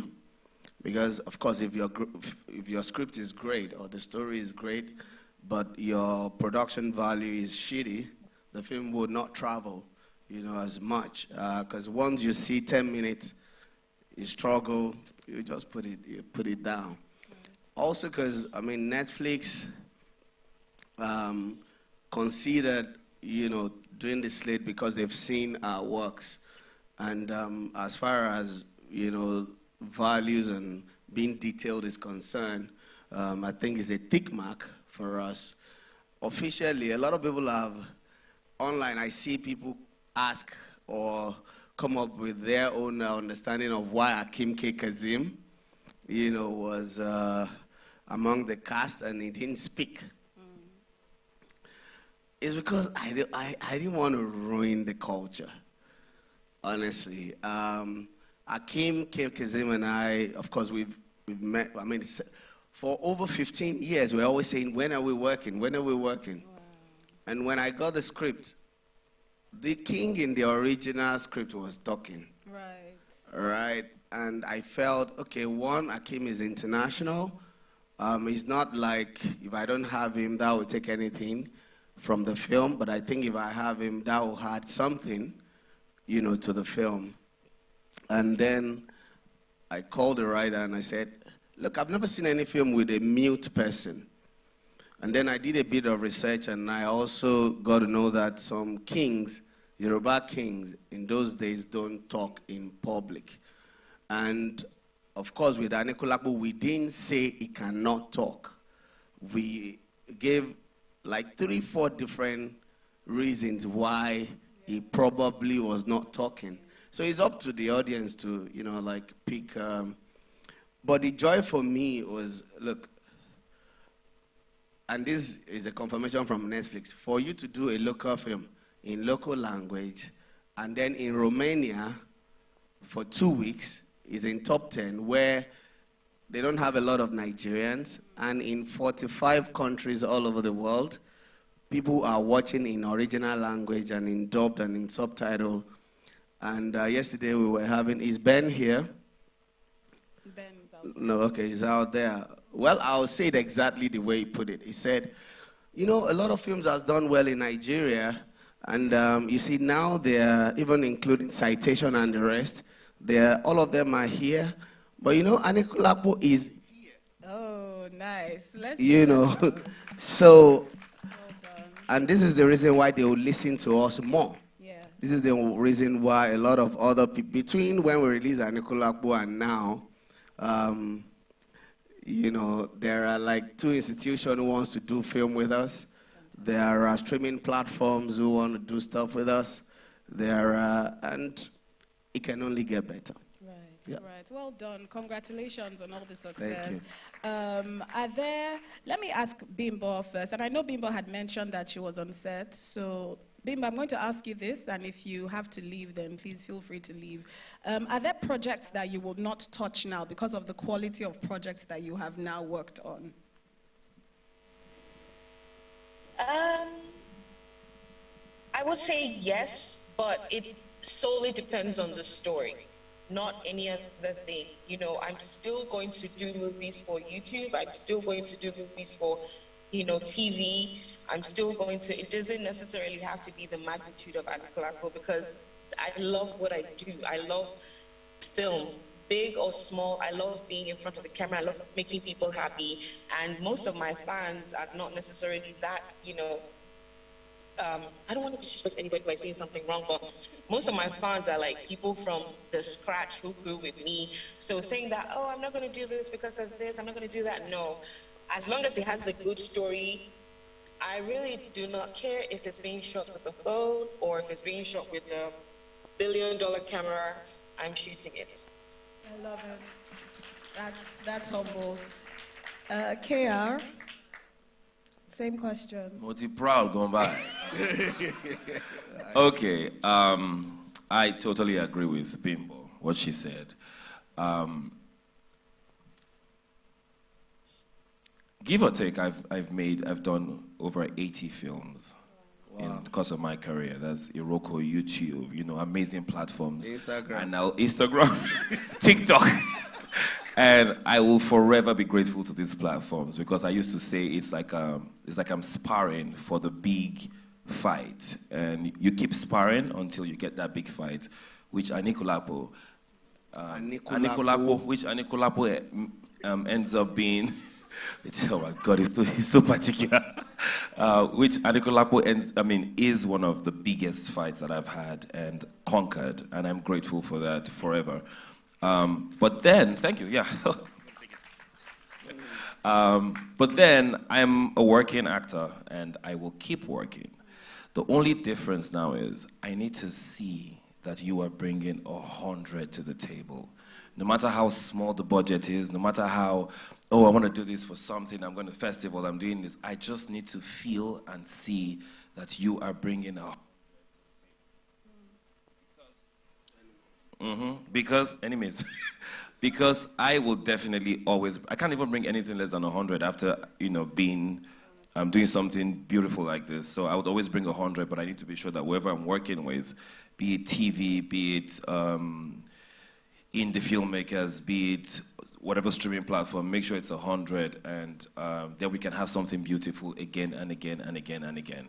Fantastic. Fantastic. That deserves a round of applause, really. Okay, so this room is full of, or is filled with filmmakers, producers, people in the ecosystem. Let's talk about some things that you have noticed that young filmmakers are not getting right.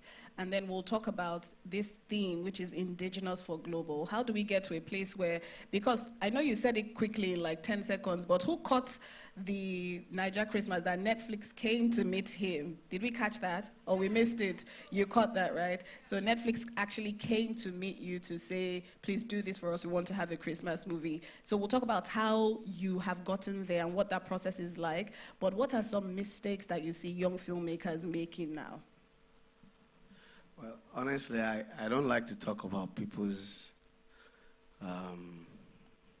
we all make mistakes, and sometimes we all take decisions that comes back to bite us. I want you to speak as an elder. Okay, but I'm not even an elder. You are kind Look of at an me elder. now, oh my boy. You know. Yeah, but the thing is, you know, the technology, the YouTube and all this technology that gives you like quick or allows you to do it quick, they have their advantage and they have the disadvantage. And again, it depends on your dream and, you know, the vision. I used to do one film in 2 years, and this is because I used to struggle with funds, and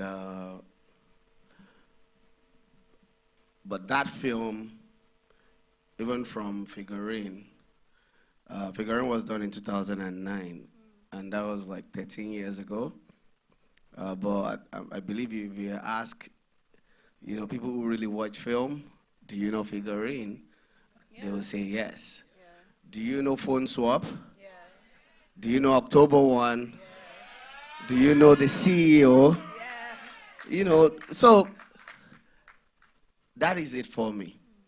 I don't want to be, you know, when people say rave of the moment, they've been saying rave of the moment since I started making film. So just like they say, oh, you outdid yourself. For me, I want to, the motto is do things that will outlive you.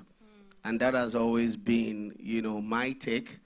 A lot of kids, I won't say the Gen Z because I don't even know the meaning. People just say Gen Z, Gen Z. People want to do quick stuff. And look, money is not everything.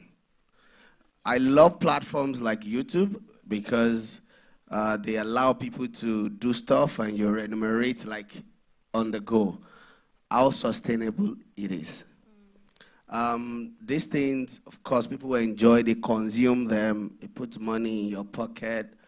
But in 5 years' time, where will you be? All right? I'm always saying to my brother, Gabriel, and I'm always saying, look, you're one of the most talented actors around, right? Yes. But I'll say to him, do you want to be a musician or you want to be an actor? I said, because if you stop anybody on the street today and you say, do you know Gabriel? I say, yes. What does he do? He's an actor, right?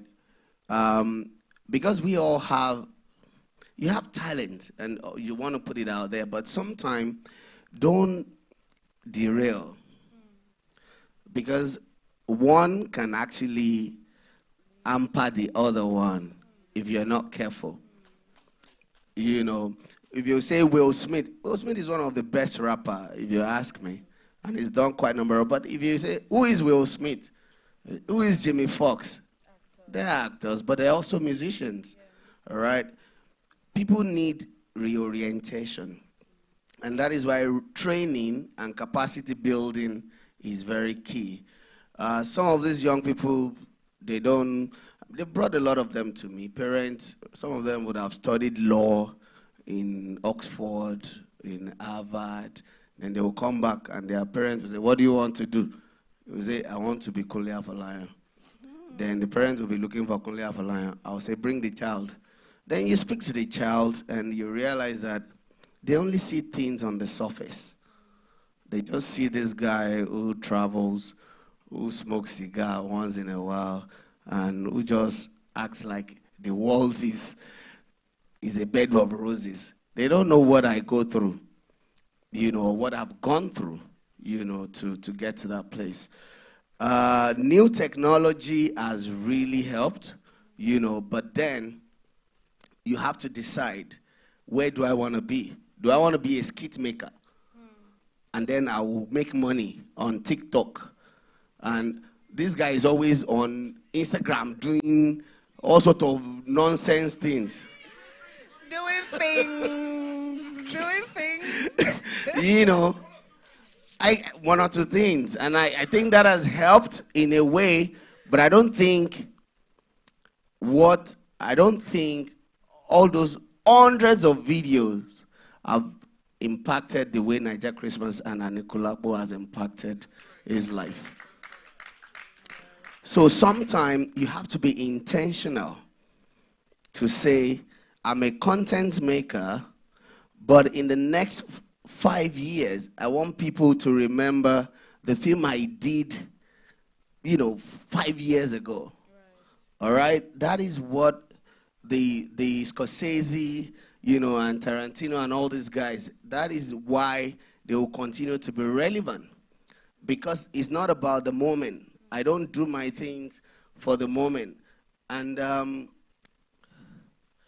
this thing film is so hard. It's one of the hardest, occupation or profession, because one, a tree cannot make a forest. So you have to be a team leader to even pull things off. So you can't say, because I cannot stand that person, if the person is the one that will give you that thing that you need, you have to swallow small, stand the person, then after the person can go. But a lot of actors, and and this applies to, and we're talking to young people, actors and all of that, there's so much indiscipline in the industry.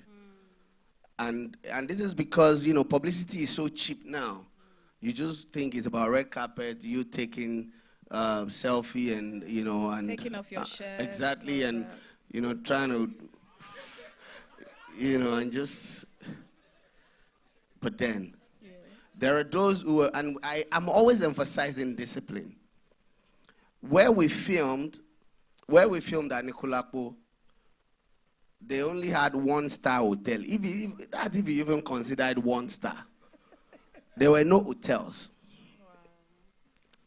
So what I did from the beginning was I took all the head of crew to the place. And I said, look, this is where we're going to film. I want you to decide today if you want to be part of this project or not. There were no hotels. There's only one, no AC. There's one that the AC makes so much noise. And then we had to use people's houses. And we were over 300 people. I stayed in the RV, in the motorhome, in the bus, throughout the shoot. Yeah. No, it's a luxury bus, so don't clap. So,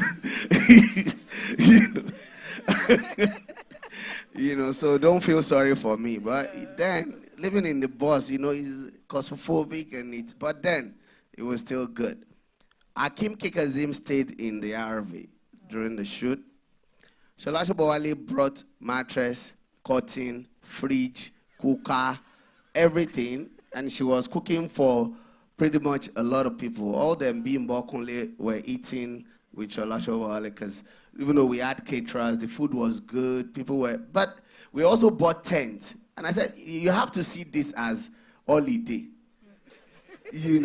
because that's the only way you can enjoy it, because there was no luxury, things. And throughout the shoot, Kunle and Bimbo did not leave that place for like 6 weeks. They didn't come to Lagos. They did not. And like I said, it was a virgin land where we were building as we go. Now, the reason he mentioned that we started from the back, because we thought, look, Ojumo, the scenes were easier, not easier, but shorter, and then Akim gave us a date. Okay. So we had to plan around the date. Yeah, so we started building those sets before the Oyo. They were doing the Oyo, but we focused on the Ojumo. And, and look, our scheduling, I gave it to the team. Please, can you clap for all the crew, Radiculapo. We scheduled, and I don't think, even with the lapses, we still were on time with the schedule. So a lot of young people cannot live in that village.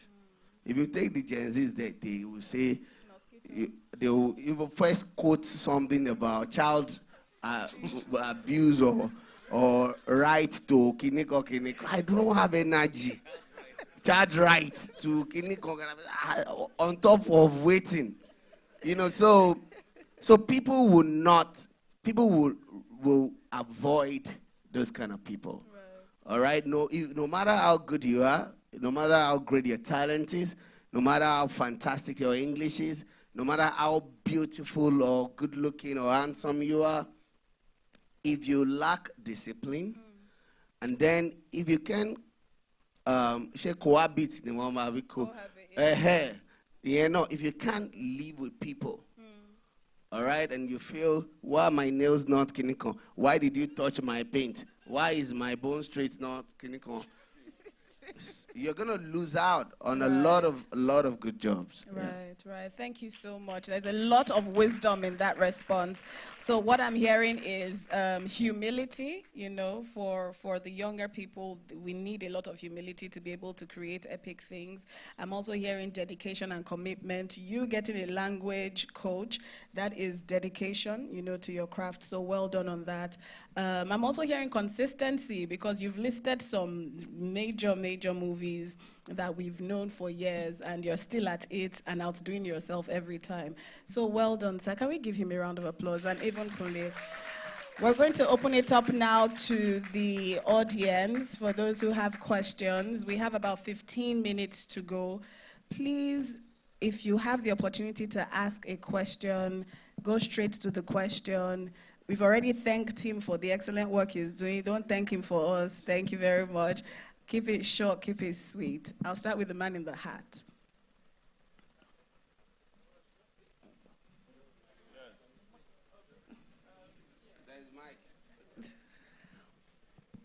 Okay, so thank you very much. I just wanted to ask a question regarding the sex scenes. So in a very polite way. No, you don't have to. No, not in that way. So, I mean, if anything, I don't know if it's a question, I don't know if it's a comment. However, if anything, I truly appreciated how you showed, because typically you don't have images of people in villages who are sexualized, who want to have sex for the pleasure of exploring their bodies, not necessarily for procreation purposes, but for just to be sexualized. So I just wanted to find out if it was intentional on your part to do that, or if it's something that just happened organically with the story. Okay, thank you. Should I even answer? I'll answer. Okay, well, I'm glad that you're very, diplomatic in how you, I don't know if you're one of those people who tweeted and say sin unnecessary, but I saw a lot of that on Twitter. And look, for me, that sort of bother. I always wonder how people think. Look, if you're an author or you're a creator, you can't question why I create. I am the creator. That's right. All right? So I can say, it's up to you to say, I feel it, or you say, I don't feel it. All right?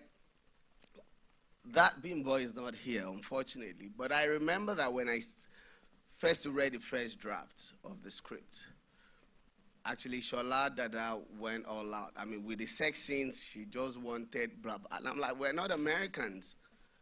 But then, there's a film, one of my father's film, titled Kadara. Kadara means destiny.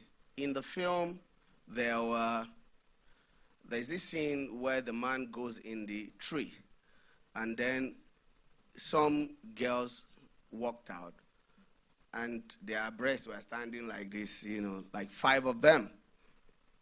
And this film was shot in 1980. And in 1980, I mean, we saw it in the cinema. We had no choice. And I know people will bring their children to the cinema because I don't know why we didn't read meaning. I didn't read any meaning, because it's art. It's if you're engrossed in the story, you won't even, it won't come across as X-rated or anything. Right.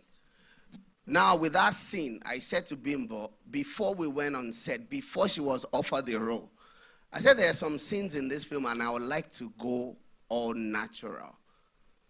And I said, is this something you're comfortable with? And she said, how natural? I said, look, it's going to be as it is. But when you see Anikulapo, I've seen a lot of films. I saw a film recently, or a series or something, where everybody would do a flying breast up and down in Kini, and the whole place was well lit. But this is like the first encounter Arolake had with Saru was at the palace when they had the, the connection. The next thing, she jumped on the guy. Yeah. Right? So I started it there to say, they are in the bush now, so are we going to say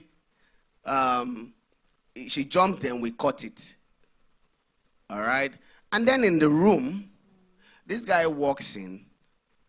The lady is on the bed. And look, if I didn't do that scene that way, all of those controversies would not have been heightened the way it is. And I'm not saying like the sexual controversy, but it's controversy around who is at fault. Because that buttress, how much love and how much she was ready to give to this guy. And this guy enjoyed those things like, but of course a lot of, when people talk about that, it's only the women that talk about his own backside. Yeah. Like, oh, it was so good. I get that comment. It was a body double. It was a body double. But I wanted, look, film for me is a work of art, but at the same time, it puts food on the table. So if you look at the lighting, and I remember from the beginning, I was saying to the DP that I will either put their shadow on the wall, or I would do a shade where the silhouette is a bit of a silhouette, but at the same time, for those who understand Yoruba, the kokori would not be missing. I get you. Okay. So that was exactly why it was one of the best scenes for me. When we filmed it, it was only the DP that was, and then the focus puller. I was with the DP, I was with the focus puller, and we had to cover, nobody knew what we were doing. But then the actors were ready, and they went all out, and I give it to you guys, Well done. Yeah. So it was a creative decision, basically. A creative decision. Okay, we can only take 2 more questions. So someone has the mic in front. Yes. Please introduce yourself. My name is Daniel Etim-Efyong. I'm an actor and a filmmaker. I must just confess here that, Mr. Kunle Afolayan, I'm fascinated by your work. It almost seems like everything you touch turns to gold. And it's funny because and it's funny because for young filmmakers, you're told that it's almost like you have to choose. Either you're choosing to make commercial films and you make money, or you choose to be an auteur and you're going to have to be arty and not make money. But it does appear to me that your films have been able to cut across. You're very arty, you're very intentional about your films. At the same time, you make blockbusters. Tell me, I want to know if you've ever made, if you've ever made bad films, how you've navigated from making those bad films to where you are now, because it's almost like when I think of Kunle Afolayan, I think of blockbusters. How did you get here, and how have you been able to navigate your way to this point? Thank you. Okay, thank you very much. Well, I don't think any film is absolutely bad, but because you can use such to learn how not to make a film, and then use the good ones to learn how to make a good film, study the bad ones to understand how not to make mistakes. My first film was Irakpada, and it was shot in 2006. But It was selected in London Film Festival. We tried it out in cinema. It was accepted, so it ran. It was selected at the Pan-African University. My children are in Pan-Atlantic, so that's why Pan-African Film Festival in LA. But guess what? At London Film Festival, during the premiere, we had about 400-500 people in the screen. 2007, Emeka Amba and some colleagues were there as well. And they put the film on big screen. You know, this is a film that you did in Nigeria and you thought you are the best filmmaker. You know, you've arrived. And they put it on the screen, a big screen like this. And the audio was up and down. The thing would go loud, then it would come. You know how our films are. Even though I went, like, I did extra work to even grade and to work on the sound, even though it was done in one small room, and the film was well celebrated. 30 minutes or 20 minutes into the film, I went out of the screen and I was crying. And I remember Emeka Amba came out. He was then the DG of Census Board. And he said, no, come on, you've done the film. Look at how everybody's enjoying the film. Deep inside, I know that Oyimbos are diplomatic. They are not enjoying shit. You know, and I know that at the end of the film, they will clap and they will ask you stupid questions. Or rather, they will ask you questions and they expect you to give stupid answers. And they will say, oh, great, amazing. How did you manage? And then you now start saying, so really, I felt bad that day. And I made a decision. And I said, look, I never will compromise production value in my life. After then, I did one film that I didn't understand, you know. It's titled Triangle of Need. I was invited to the US. So when people say they go to Hollywood, we say we have been there, but, you know. It was an installation film by Catherine Sullivan, who is an American. And we shot in Miami. Vizcaya Museum is one of the oldest museums in America. And when they sent the script, I read it and I didn't understand it. And I thought maybe it was because my English was so bad. And then I gave it to some writers. And I said, can you please read this and explain it to me? And the person also said, this person must be crazy. You know, I think it was poetically written. And then I didn't know what installation film was. We only do narrative, you know, and all of that. So I told the person who referred me, and I said, I'm not going to do this film. And he said, look, nothing, you know. And I said, okay, can I meet the producer so that maybe if she talks to my brain, I'll understand. And they scheduled a meeting in London. They flew me to London for that meeting, 2007. We met, we spoke for 2 hours. She showed me her show reel, but I still didn't get it. So I said to Keith, Keith, I'm out. You can't go on a project as a director and not on the, do you know what you, and Keith said, they're going to pay you $40,000. What do you have to lose? Blah, blah. And I'm like, okay, look, can I do an adaptation of the original script? And he said, oh, yes, and they were open to that. So we shot 2 versions. I shot the narrative version and all of that. At the end of the day, our film premiered in Cologne, New York, Paris, and some other places. But if I watch it today, I still didn't understand what we did. But it was appreciated in the art space because it was and it was premiering in museums all over the world. And they loved the images and all of that. So for me, that is something that if they say come and defend, I cannot defend it. Yeah, so I went through all of that, and that, you know, taught me a whole lot. But that was the point. On that set of Triangle of Need, we had more than 100 crew, and as a director, I just shot a Nollywood film. It means I'll cross-leg, and the museum was fascinating. And I'll be like, okay, I want to set this in like this, and everybody will run, bring light, this one, this one, this one. But consistency. I vowed when I saw that the sound of Irapada was fucked up, And then when I got on the triangle of need and I saw the structure and all of that, I said, look, it can only get better. Right. Thank you so much. So I've been prompted multiple times that we have to wrap up. I apologize profusely, but we cannot take any more questions. Really sorry. KR, what do you have to say to upcoming actors, and final words for this panel, please? Upcoming actors. Upcoming actors like Mofe, right? And Efa. Okay, my boys. I love you guys.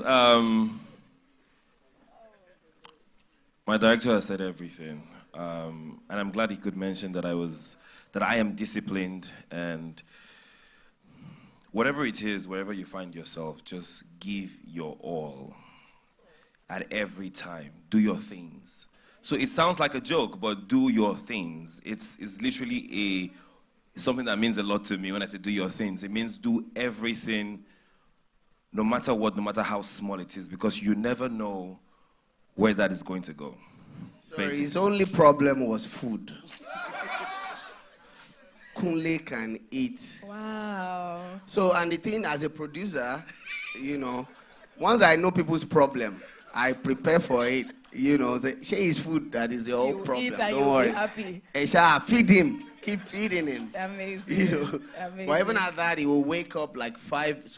When we first got there, we all will wake up 5:30. I'm not an actor. Then we'll jog and work out and all of that. And himself and Bimbo were so consistent to like keeping in shape and stuff. Yeah. Right. Okay. I want to say a big thank you to you, Mr. Kunle Afolayo, on behalf of AFRIFF, really, for honoring this invitation, and also for what you are doing for the Nigerian media industry. Thank you so much. KR, continue doing things. And we've come to the end of this panel, and this is the final panel of AFRIFF 2022. Give yourselves a round of applause for a fantastic week.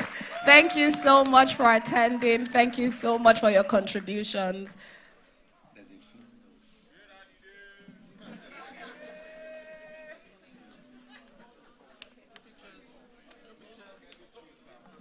Okay, so a film is going to show here at 3 or a few minutes past 3 called Elders Corner. You are all welcome to watch. Al-Majiri, the closing film, is at 6 p.m. at Landmark. So please do not come here for the closing film. That's taking place at Landmark. Thank you.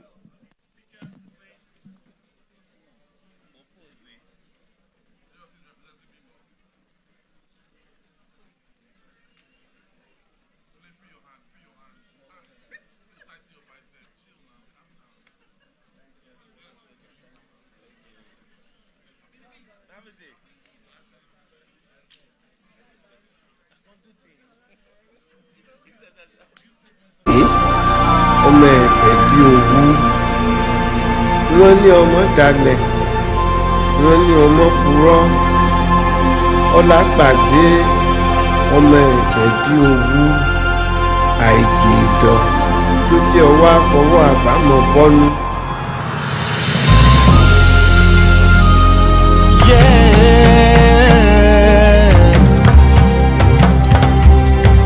ẹni àwí fún ọba tí ó gbọ́.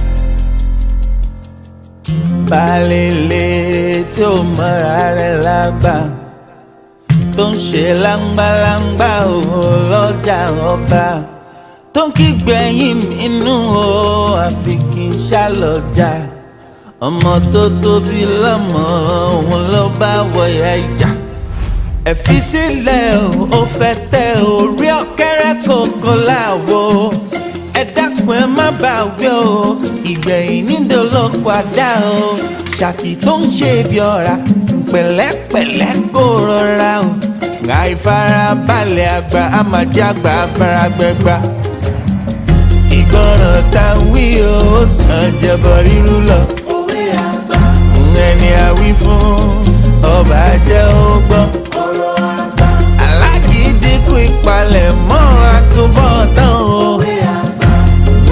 Wọ́n mọ̀ jẹ́ a máa ṣe púpọ̀ mọ́. tó ń gbọ́ àwọn ìṣòro ọlọ́mọkùnrin bíi tiẹ̀ báyìí òun ló máa ń nífẹ̀ẹ́ sí bó bá ti bá wọn sùn àwọn àsọmọdé gbẹ̀wò dání. dálé. yálẹ̀lẹ̀ yóò ẹ̀wẹ̀ so àánú rẹ̀ ló ṣe mí ò ló jẹ́ ń bá ọ̀dà mọ̀ràn. bára ilé ẹni bàǹjẹ̀kúté onídòdó àfi ká kìlọ̀ fún kábà sọ̀rọ̀ òdodo.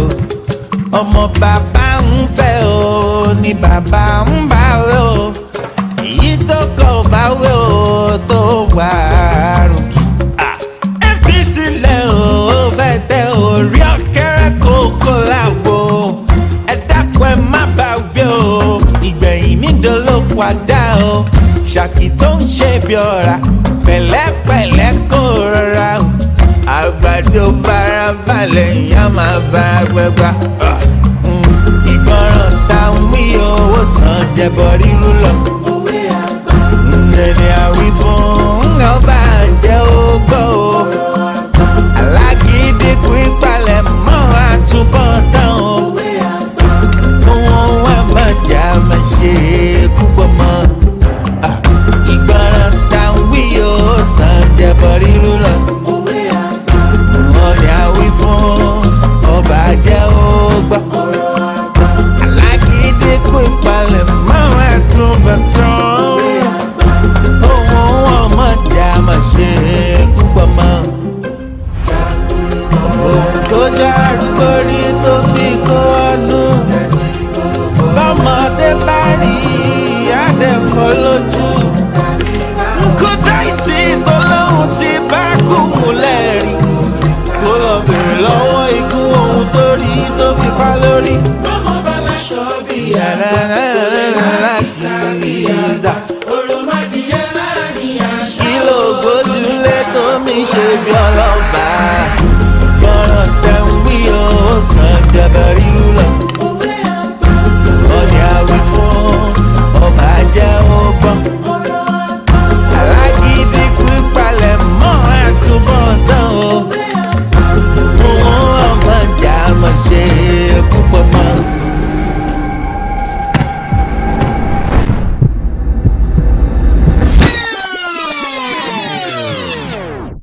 ìgbọràn táwọn wí o sàn jẹ̀bọ̀ rírú lọ. ọ̀rẹ́ àwí fún ọba jẹ́ ọgbà. alágídí kú ìpalẹ̀ mọ́ àtúbọ̀ tán o. ọmọ jà má ṣe púpọ̀ mọ́.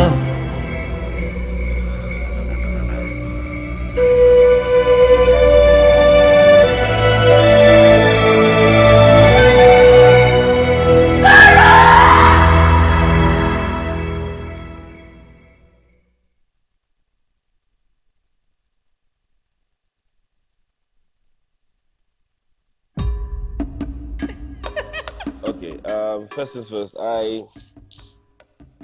it's a full-length feature film in Yoruba, not just the funkinized English Yoruba.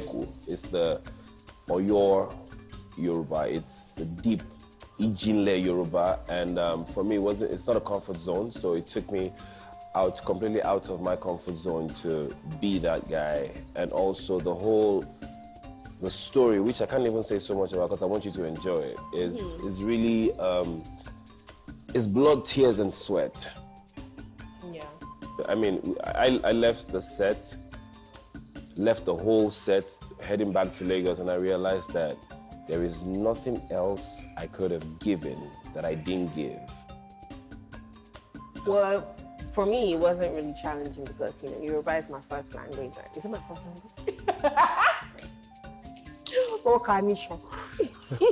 Yoruba is something that I speak all day, every day of my life, and, getting to acclimatize myself with the environment, and that particular type of Yoruba wasn't so difficult for me. But I would say the most challenging part was being away from home for that long. But, as at the third, fourth day, that place felt like home to me. So, yeah, it was a beautiful experience.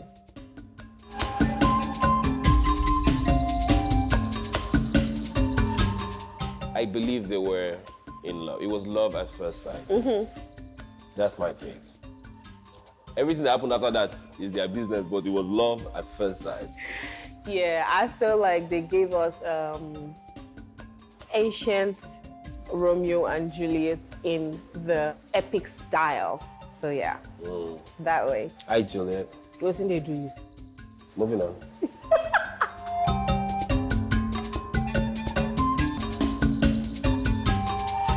If I had that color's power in real life, I see church. I the president. Exactly, you know. I will first of all go and wake my grandma. Cindy, I so much miss my grandma. She used to cut meat for me, you know. So I will go and wake my grandma. Yeah, it's a very dangerous power to have. Yeah. So I don't even think there's anyone that would use it wisely or make good use of it, because power is intoxicating, right? So yeah, I believe that it's going to be trouble. Mama, she church.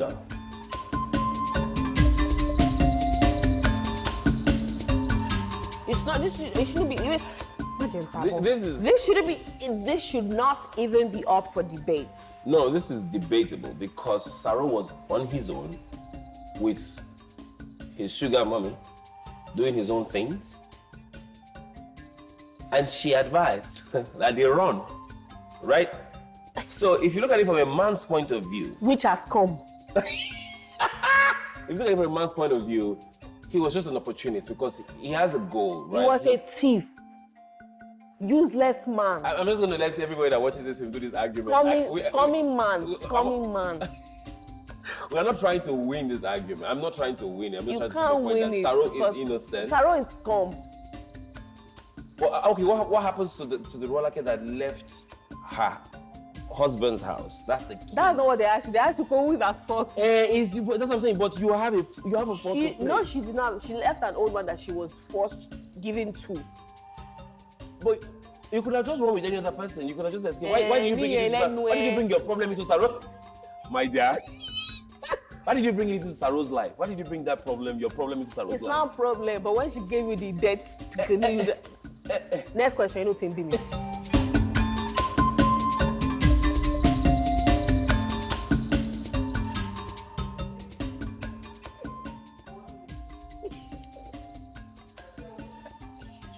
Bam. I want to smoke. Okay, I'm going to describe Arolake, not Bim, by the way. I'm going to describe Arolake in 3 words. Beautiful, breathtaking, beautiful, caring. Very, very caring. I chewed pawpaw with my teeth. Of course I'm caring. Pawpaw that I brought for you. Anyways, and supportive. That's 4. I'll take it. Anyways, Arolake in 3 words, which is my favorite too. Beautiful.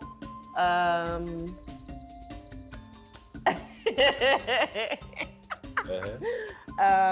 feel like she's strong, because for you to have lived through what this human being put her through, I feel like she's strong. She's a very strong woman. She's smart, I think. Yeah, she's smart. Yeah, she is. Kind of dumbish smart. She's what? Yeah. She's loose. Oh, kind God. of dumbish smart, but she's not dummy smart, because she waited, she let you push her, and then when she did what she did to you, that made you, that made what happened to you the second time, she didn't tell. Can we describe Saro, please? Useless, rubbish, smelling, stinking. Saro is bullshit. A man's man. Nibo. Hey, wait now. Saro is. Igolo. Saro is proud. Stupid. And Saro is also hardworking. Is a go-getter. Gigolo.